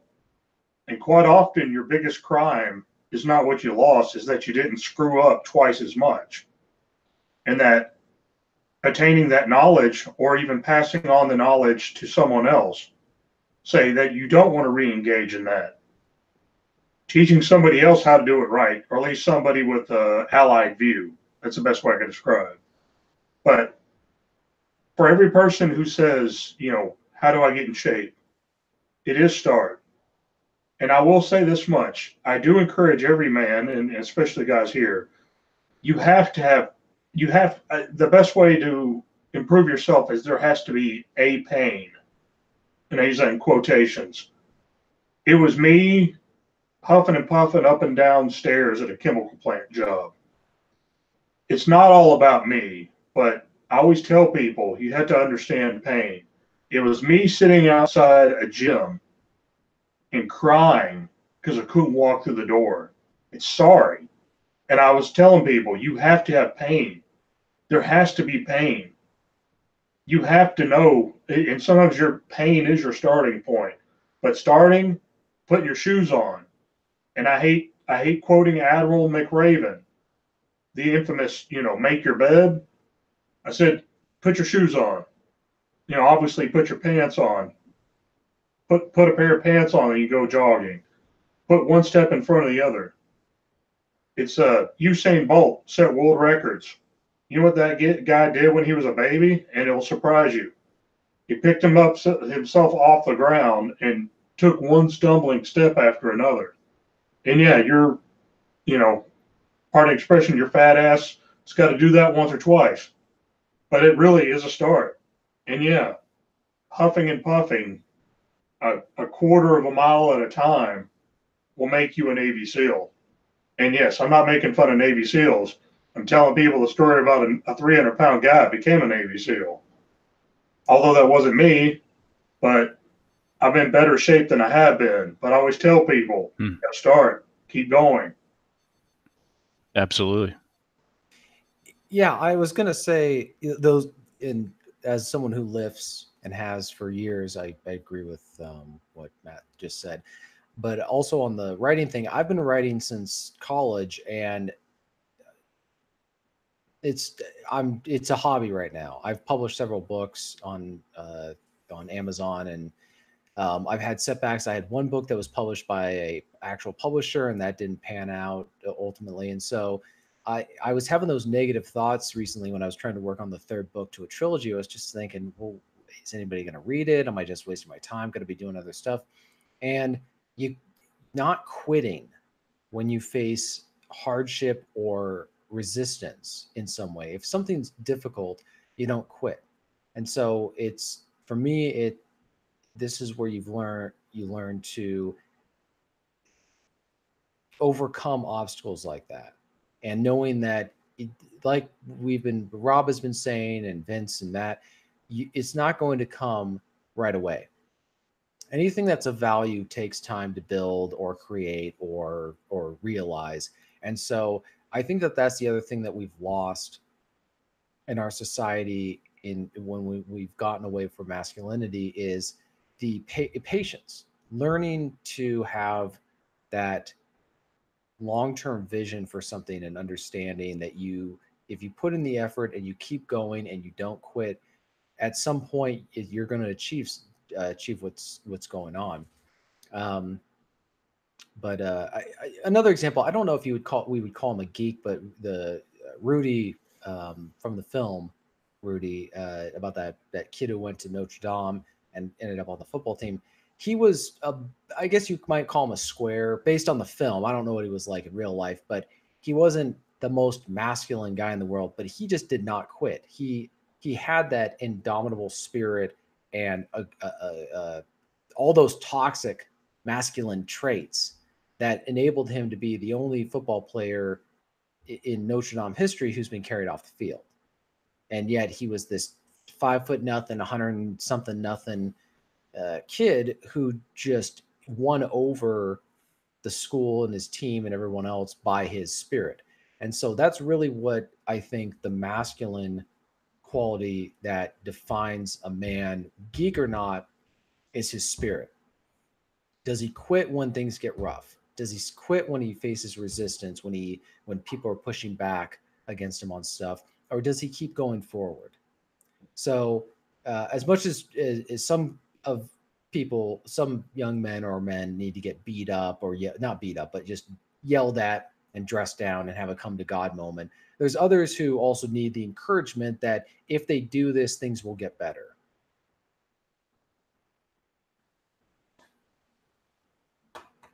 Yes. I also want to go back to, I just sat back in, something that Matt was saying about pain. And I think that's important and to touch on again. I think we're, let's say, programmed. Well, maybe that is a good word. We're almost programmed from a very young age to, especially the last 30 or 40 years, to get away from pain, to not experience it, because it hurts. It's bad. It's negative. It's not something we enjoy feeling, whether it's physical, emotional, or maybe to some extent like a spiritual or existential pain. But without that, we don't grow, we don't change. As Matt was saying, the physical pain of lifting, you're breaking down the muscle and then you're building it back up, and it comes back stronger. That's the same thing with any other endeavor that you do, fundamentally speaking. Does that make sense?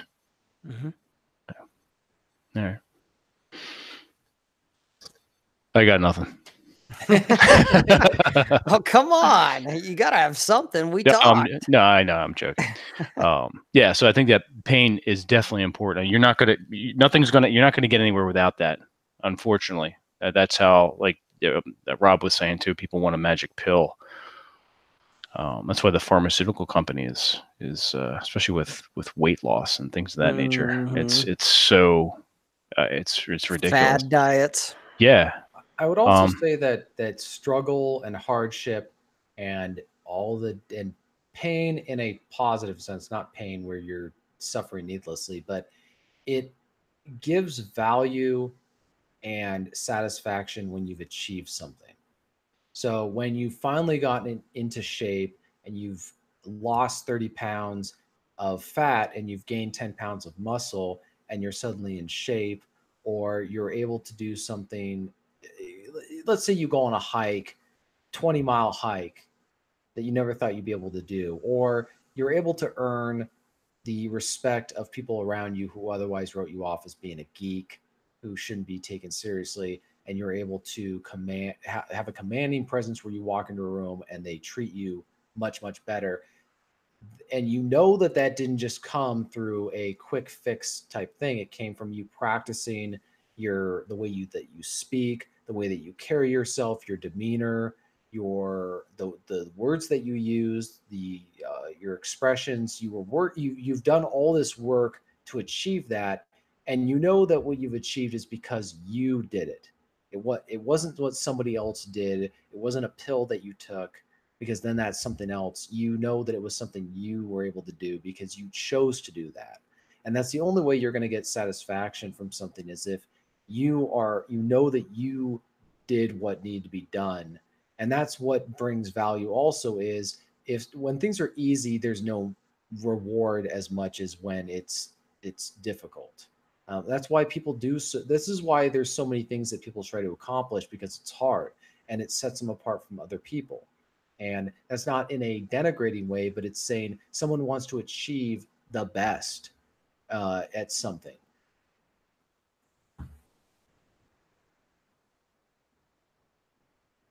Sorry, I was in the chat room. It's a live chat. We've got several people watching, wanting to ask some questions. Yeah, we're good. No, go ahead. Oh no, no. I was just thinking I'm going to give another bonus one. Oh, okay. Bonus number one last thing. Bonus number two. All right. And I've talked about this on the Masculine Geek blog and on my own. It kind of deals with outrage, or outrage porn, outrage culture. I got caught up in it. We all do it. Call it the dopamine hit. You engage in it. And it's this. To go along with all the other things I just said a little bit ago, another one that this is a little more specific in the sense, but stop consuming media that wasn't intended for you. Okay. A lot of advertisements. Well, it's true. Yeah. A lot of advertisements and whatnot, getting a little more specific, like with Gillette. They're not targeting me and Vince as a good example. Now, they might be targeting TJ because he's under 35. Okay. But guys that are over about 35, we don't spend a lot of money. Okay. I know for my own personal experience, I can't remember the last time I bought razors or shaving cream, and I shave my head about every 2 days, and I shave my neck and keep things tight and clean. But it's always been the women in my life that have always given me razors and shaving cream all the way back at least a decade. And so a lot of the stuff that the feminists put out there, the SJWs are putting out there, it's all you have to do is look at what's the source. Is it Washington Post? Is it BuzzFeed? Is it Jezebel, Lily? Dude, that's women talking to women. Okay, that's what it is. It wasn't intended for you. And yes, they're high-fiving each other and you go girl and fempowerment and all that bullshit that we already know about. But it wasn't intended for you. If you're a guy, that shit isn't, it's women talking to women. Okay. And it's women talking to bitchy males, to guys that are pandering to them. Okay. And so they want to enlist them as the allies. Okay.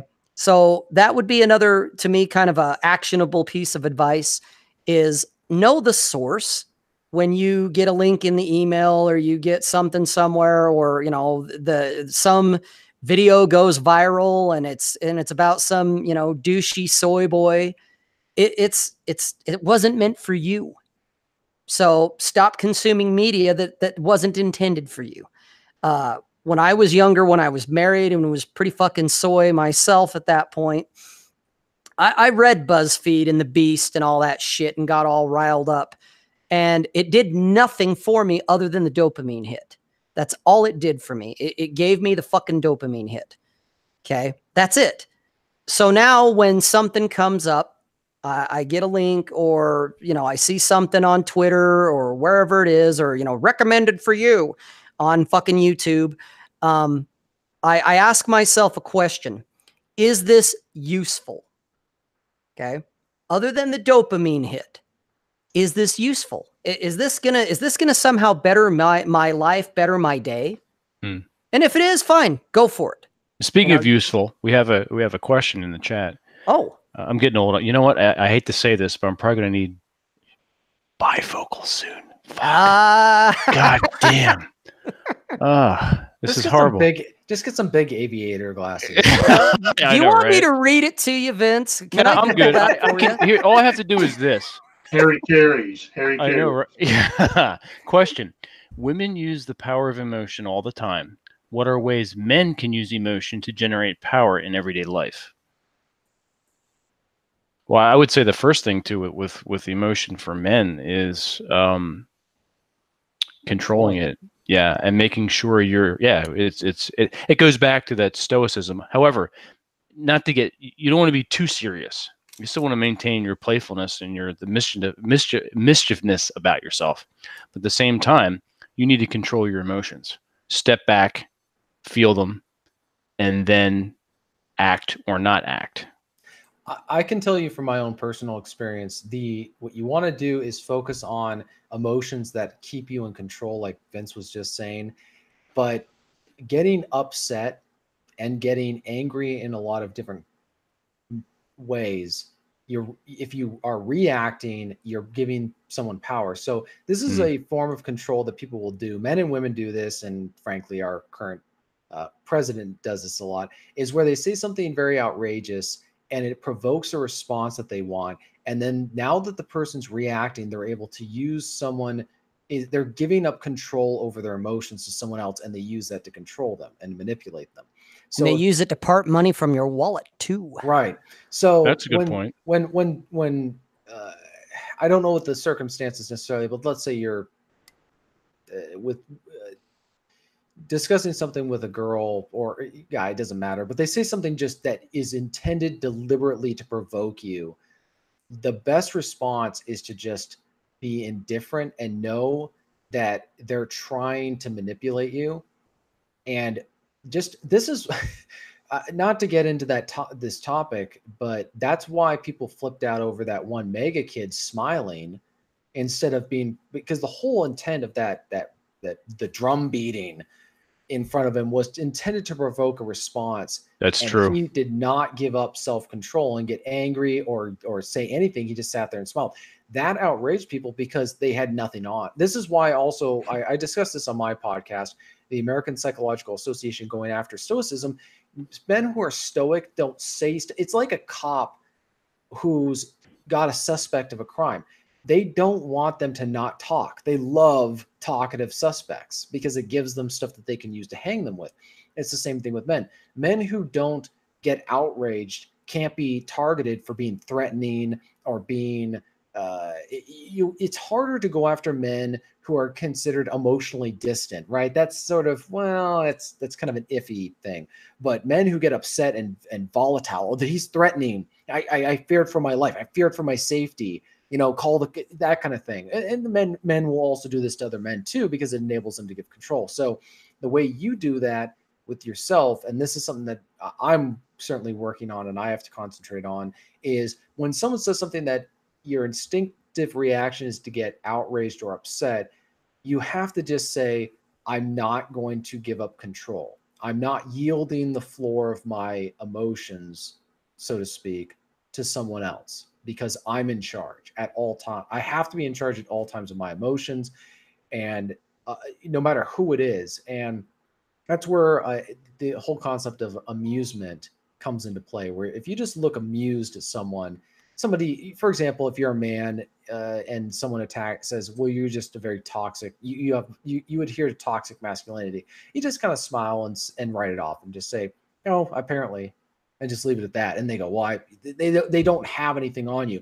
It's only when you get upset, and then at that point they'll say, oh, you're aggressive. See, I knew it. You have toxic masculinity. You adhere to hyper masculinity, and then you get more upset and more upset. And then they say, see, I feel threatened right now. You're really, I'm sensing a lot of anger and hate inside of you. They've got you at that point because they've gotten you to react the way that they want to. It's like you went to the dark side. Right. They're trying to get you to react in a way that feeds into their agenda. And so that's, again, why they hate Stoicism. Stoicism is about a man finding security and self-confidence in virtue. So in adhering to classical virtues, strength, bravery, courage, honor, and integrity, those qualities give him confidence, but they're internally rooted. They're not externally rooted. And that's why, and also you don't feel the need to prove something to someone. So they'll say, well, you don't do this. And you just think, well, I don't really care what that person thinks. They don't get to decide. I know that I'm adhering to these virtues, and that brings me happiness and contentment. I don't need to buy something from someone. I don't need to fix who I am. I don't need to be redefined by somebody who wouldn't know masculinity if it came and and ran them over with a pickup truck. You don't need to do that. But that, again, it's all about power and control, and they can't touch you. Well, I had you mentioned about emotions, and the thing the APA missed was, they talk about Stoicism and stuff like that. Application of the emotion at the proper amounts, proper time, time and place conditions, things like that. I mentioned that people think that they just marched around and were just like bricks, just nothing. And a lot of people don't know is they applied it where necessary. They celebrated joy where it was necessary. Did they, I guess you get wound up in battle, real conflict, when things were, when you were set upon stressors, you react to that level of stressor. But exactly like you mentioned, somebody trying to get your goat, somebody trying to needle you, I guess that's a good term. You kind of stop. You stop and you observe, I guess. You just stop and observe and say, take, I know this sounds cheesy. I learned this from some pacifist type people, but some of them would take a 10 count and actually just hear what you would say or watch you react. And they did exactly that. I always say the 5 count. And I honestly, if I didn't feel like it was really worthwhile giving a response, I'd be like, that's unfortunate. If somebody's bad mouthing you or ad hominem attacks, something it really has nothing to do with you, like you nasty STD ridden son of a bitch. And if they kind of waylaid you with that is nothing to do with heck anything. To be honest with you, I said it's unfortunate. I mean, I don't find over time, I don't find why it would justify responding to that. Them pulling a gun and saying I'm going to kill you is one thing, but calling me STD ridden, whatever. Well, and a lot of times when someone goes that blatantly, they're projecting. Is what they're doing. They're speaking more about themselves and about what's going on in them than they're actually saying anything about you. They're just projecting, trying to get back in control. There's a lot of that. Yeah. Well, that's part of their arsenal, if you want to call it that. And to add to it, where they were asking, about, how can men use emotion to generate power in everyday life too? Another one that I thought of, besides the don't react, which is probably your best go-to. Same with the amusement, especially when dealing with women. They are the most responsible teenager in the room. But the other one, especially when someone comes at you and kind of like what Matt was just saying, they start calling you names or something, kind of a direct assault. Flip the script. Watch women. They do it all the time. They turn it back on you, they're the ones going, oh, I feel intimidated. Are you threatening me? You just flip it back on them. Well, what's up with you? Oh, you're just one of those toxic males. Oh, I feel threatened now. You're the one calling me names. Flip the script. Well, I would also turn it back on them. I would say that this is why it's so important for them, people who are deconstructing masculinity, to not offer any definition so that men can't obtain security in their masculinity by going through whatever it takes, these ordeals like we've just been talking about. All that stuff helps develop a man's self-confidence. A man who's self-confident doesn't feel the need to prove himself to people.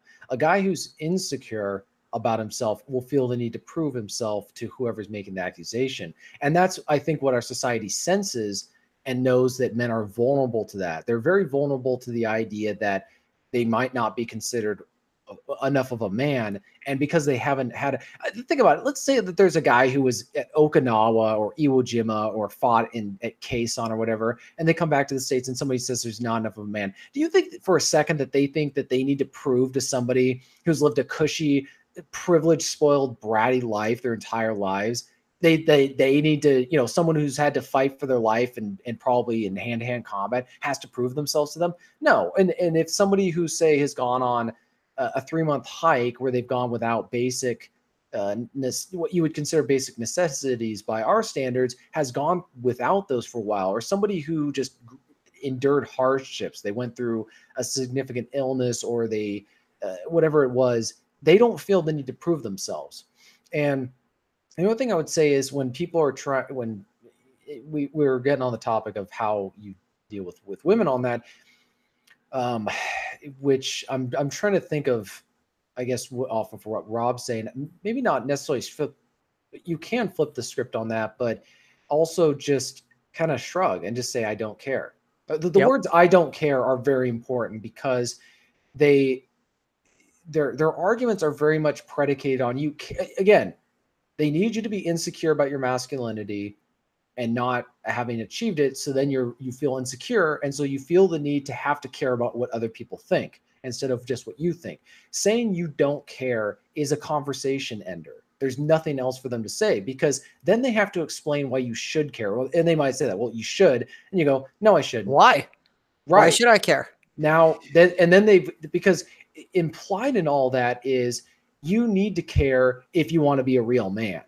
But they can't say that, because then you get to ask, well, what does a real man do? Yep. And they have no idea.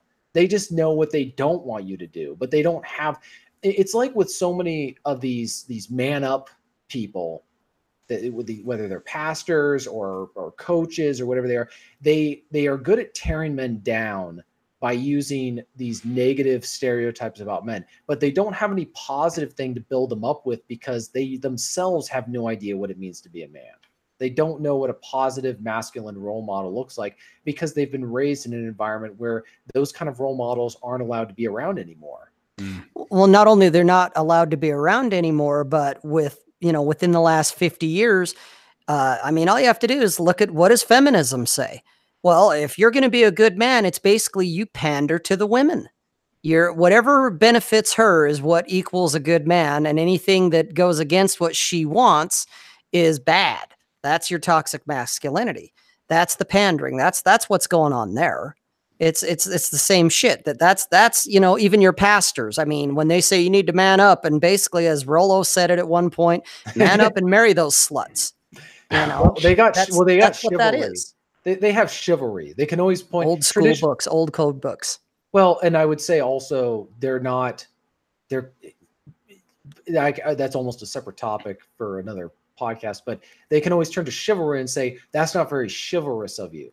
But then that begs the question of, what is chivalry? Chivalry is from, even if it was admirable, because they think of, opening doors for women and all that stuff. Really, that's all that there is to be a man? That's not what chivalry is. Well, right. That's not what historically, if you actually go back, has nothing to do with anything. Right. I've got the original Arthur Legends by Thomas. Well, not the original, but Thomas Mallory's version. And also I have the Song of Roland, which has the original code of chivalry.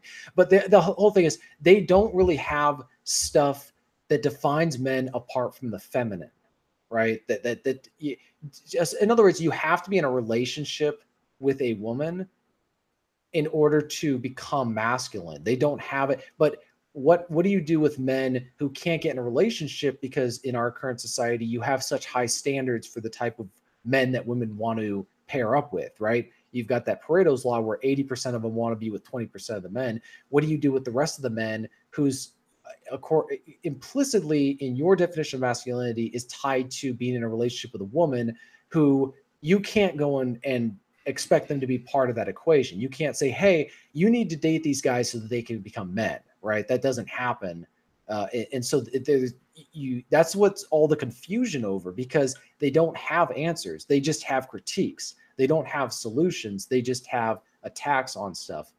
I think we were also getting a couple other extra questions in the live. It's actually a pretty good one. Yeah. Oh, okay. Do you want to read it? Oh yeah, I'll read it. Oh, go ahead. I'm assuming you have an answer, so I'll read it and then you can respond. All right. So there we go. Q&A here. Question: what's the deal with when a man says something maybe slightly offensive, women get the go-ahead to shame the man for saying so? But when a woman says something maybe slightly offensive, it's okay for them to say that. That in our modern society is called equality, gender equality. Yep. Well, So just understand, when people say equality, it's like with Animal Farm. All animals are equal, but some animals are more equal than others. And this is where we separate the whiners from the Stoics. The whiners will say that's not fair. That's not the way it should be. That's not the way it was in the past. We've been robbed. The Stoic just says it is what it is, and that's the environment that we've got to deal with. And the reality is, when someone's trying to shame a man for saying something slightly offensive, my go-to answer is what I said true? And they'll say, like, for example, one girl said that I said something sexist once, and I said, well, is it true? And they paused and looked at me and didn't really know what to say. And I said, I'm not really, and this is something that you can also say to people, is I'm not concerned about whether something's sexist or whether it's offensive. I'm concerned about whether it's truthful or factually correct.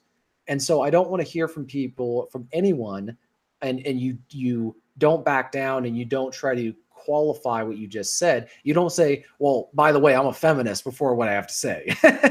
Like what Rob said. Don't say you're a feminist. Just say, you know what, I'm concerned about what's factually true and what's truthful.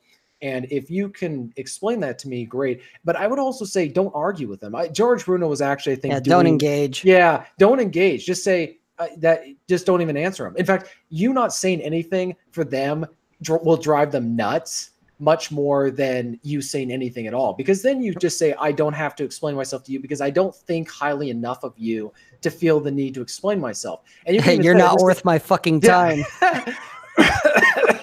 Yeah, you can just say, to them, I really don't care that much about what you think. Or you could just say, not say anything, stick to the Stoicism. That'll drive me even nuts, because now they don't even know why precisely you're not giving them an answer.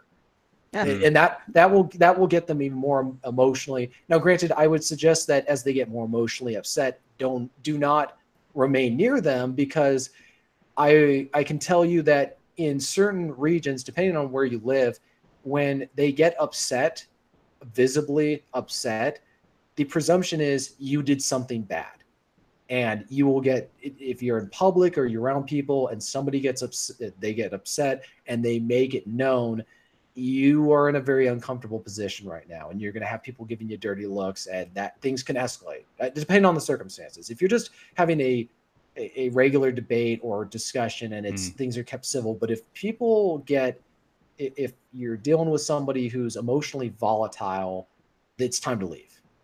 And they could do that if you don't say anything, because now they know they don't have anything to use against you. I also like to call that the don't eat paint warning. Basically, it's kind of common sense that, yeah, if they start getting agitated and you're near them and it could turn violent or something, don't agitate it. Don't eat the paint. The other one would be, to go along with, to kind of further answer that question about, but when a woman says something maybe slightly offensive, it's okay. Short, simple answer from my perspective is it's because they're a protected class. Okay. You can rail on other guys, and you see it all the time. Guys turning on their own. Okay. I call them gender traitors. Okay. They're the ones that are, they're the ones trying to appease their feminine overlords. That's what they're doing, or their feminist overlords, I should say. Okay. It's okay to shit on a guy. It's especially okay to shit on a white guy. And not to bring race in, but it's true. Okay. You can't shit on someone of color because they're a protected class. You can't shit on someone because of their sexual preference, because that's a protected class. Same with women. Their gender is a protected class. The only one that isn't is guys, and specifically white guys. And so that's why it's okay that women can say something slightly offensive and nobody raises an eyebrow, nobody bats an eyelash, even though they may secretly look at it and go, oh, you twat, but they can't say that out loud because, I might offend her and cause a lynch mob, or I'll get deplatformed, or I'll get unpersoned, or whatever it may be. I may end up getting Kavanaugh'd, You know, now 30 years later, she's bringing up bullshit charges of something that may or may have not ever happened, but we have to believe her. Why? Because she's a protected class. That's to kind of summarize that, at least from my perspective. You know, they come unhinged on a guy for even saying something remotely offensive or slightly offensive, but a woman can just go off and talk about death to all men. Why can she say that and nobody raises an eyebrow? She's a protected class. Women have it better now than any point in history, and yet they bitch about oppression. They bitch about the patriarchy. I would say, though, they have it better off in terms of what they can do, their personal freedom. Oh, yeah. But at the same time, they're more miserable than ever because of course they are. They're being, well, no, I'm just saying, think about what they could do. They could stay home. They could live the traditional life, but they're not, the social pressures is on them to deny their biological desires, which is, I had a college counselor that I was speaking to once when I was in college, and he said, I was talking about my career and all that stuff, and somehow we got on the topic of the girls, and he said every single girl he had wanted to actually get married and have kids, but they felt pressured to go to college and do a career and all that by their family and whatever. That's their conditioning, their brainwashing. Right. And so I would say it's not because there's not the opportunity to be happy. It's because our society, we don't live. This is an important point, I would say, about our society. We live in a society that provides opportunities for women to do whatever they want, but you better do exactly what you're told. And that's why it's not because women have all these freedoms now necessarily. It's because imagine if they were free to do whatever they wanted, but social pressures were, you need to get married at 21, you need to have so many kids, and you need to stay married no matter what, right? Even though the laws may encourage them to do so. I don't really care. I don't even think that no-fault divorce would need to change before something like that would happen. If the social pressures were so strong, I think that most women would do that.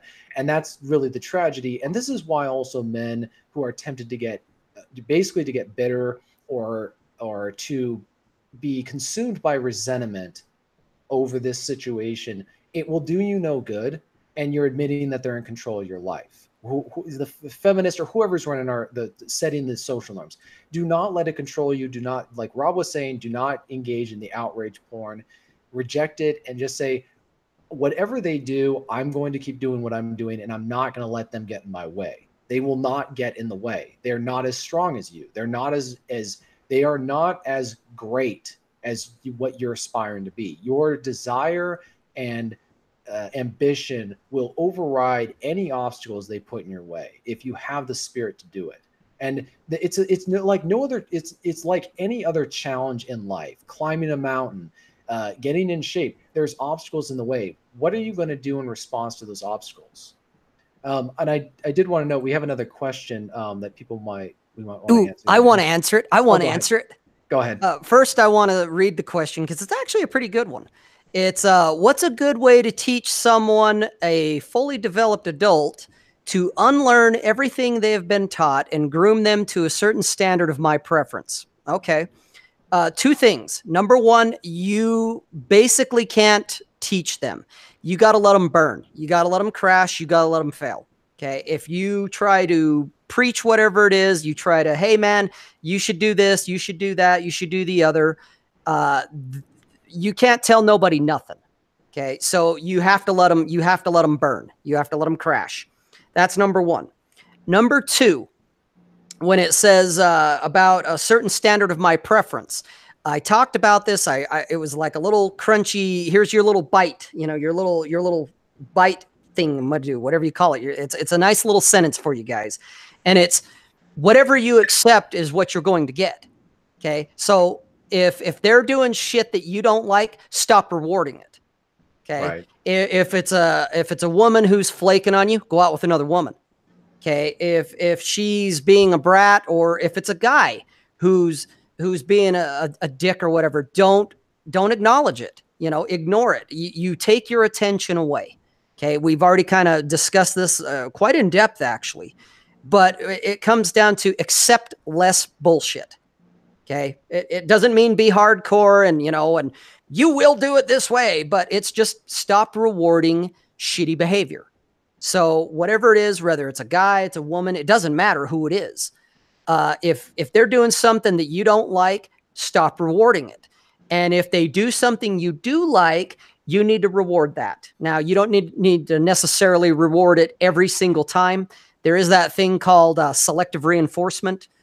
You get into the psychology of it. It's like what gambling machines, like slot machines, they don't always pay out.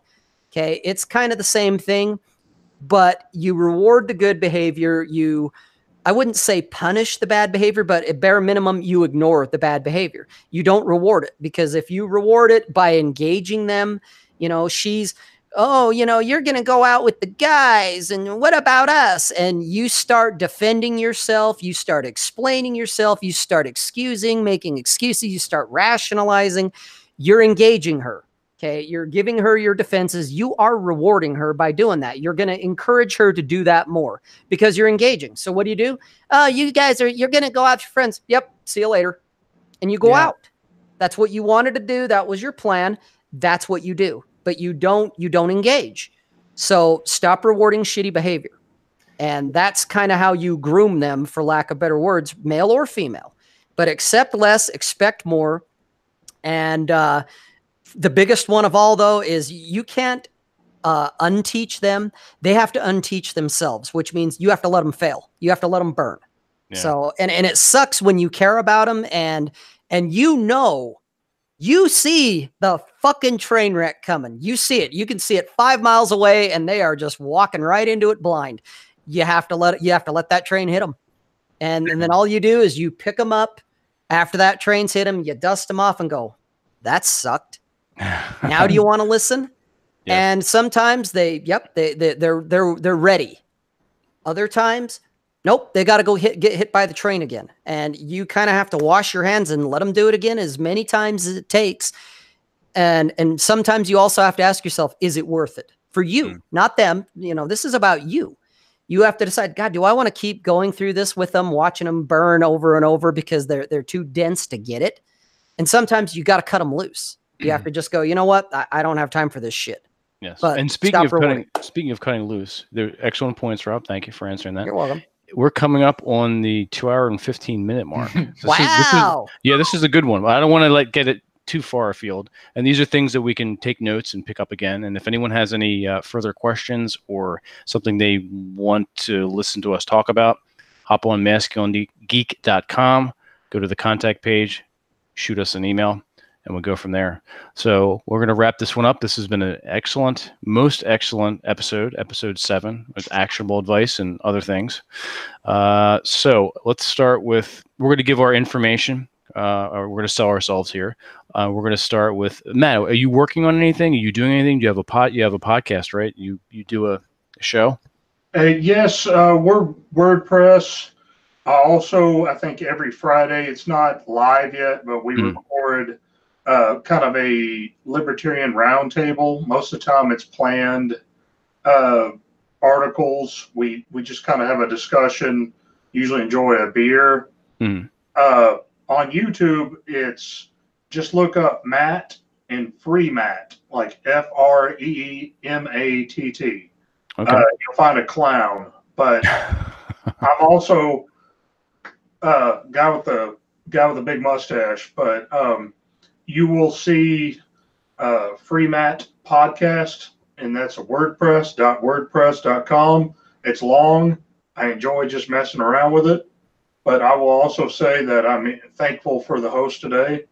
I must tell everyone that is catching the live feed right now, and of course the recorded version. I have actually read a lot of the podcasts, the pages, listened to Captain Capitalism, Aaron Clarey. Actually did not know that TJ was TJ Martinell, but I've heard TJ Martinell. Actually subscribed to Rob Says. And Masculine Geek is something I picked up a short time ago. But I do tell people, these folks, they're men in progress. They're men working towards something. Please I said, learn the knowledge, learn where they screwed up, learn what they're doing right. Absolutely. Thank you for that. And that is true. Everything there, the goalpost keeps moving. You don't. It's like enlightenment. You don't reach enlightenment and then sit on a beach somewhere and sip a pina colada and then that's it. What? I'm sorry. It doesn't happen. You keep moving forward. Everything is a progress. Masculine Geek is a path. We're glad you're all on it. And Matt is correct. And thank you, sir. Rob, you're next. All right. Yeah. Okay. Well, since you selected me, you can find me at Rob Says, that's ROBSAYS.net. That's kind of my command center, if you want to call it that. You go to the contact page. It's got my links to my Twitter. It's got my YouTube page. I put out a blog post minimum once a week. I put videos up once a week. Sometimes more. It's also got my anchor.fm/redpilled, which is the audio form of most of what I do. For those of you who want to not have to sit in front of a computer screen and you want to listen to it on your phone, or you want to, hear it in your car or something as you're driving around. So just the easiest way is go to robsays.net. It's all there. You'll enjoy it. Yes, you will. I can attest to that. All right. You can go to my website, tjmartinell.com, MARTINELL. You can also go to my SoundCloud page where I have my weekly podcast, soundcloud.com/tjmartinell. And I've got 3 novels on Amazon: The Stringers, The Informers, The Redeemers, and Men Who Walk Alone, which I'm sure you will all enjoy when you buy them. Excellent. And I'm Vince LaRosa at vincelarosa.com, masculinegeek.com. You can find Masculine Geek on SoundCloud as well if you feel like listening to this in your car, or when you're working out, or when you're outside taking your walk. You can throw that on your ears and give us a listen. And that will do it for episode 7 of Masculine Geek. Thank you, everyone, for joining us. We are both humbled and honored to have everyone here, everyone who has subscribed. Thank you so much. And once again, thank you, a huge thank you to George Bruno, yes, for, as Rob said, pimping us out and giving us a voice and getting more people to listen to us. And thank you all for joining us on the Masculine Geek path. And make sure you guys like the video, yes, subscribe to the channel. There's a reason we got to repeat this stuff sometimes, but please, it means a lot to us. It gets more exposure. It gets the message out there more. So like the video, subscribe to the channel, share the videos. If you find value and you think someone else might get something out of it, share it with them. Let them watch it, get them to join up and come to our next one, which we do this every Wednesday at 9 p.m. Eastern Standard Time. So come on in and join us. We have a good time. We appreciate you guys showing up. We love the questions. We love the interactions. So by all means, we'll see you next time. Absolutely. Until next Wednesday, people. Thank you. Good night, everyone.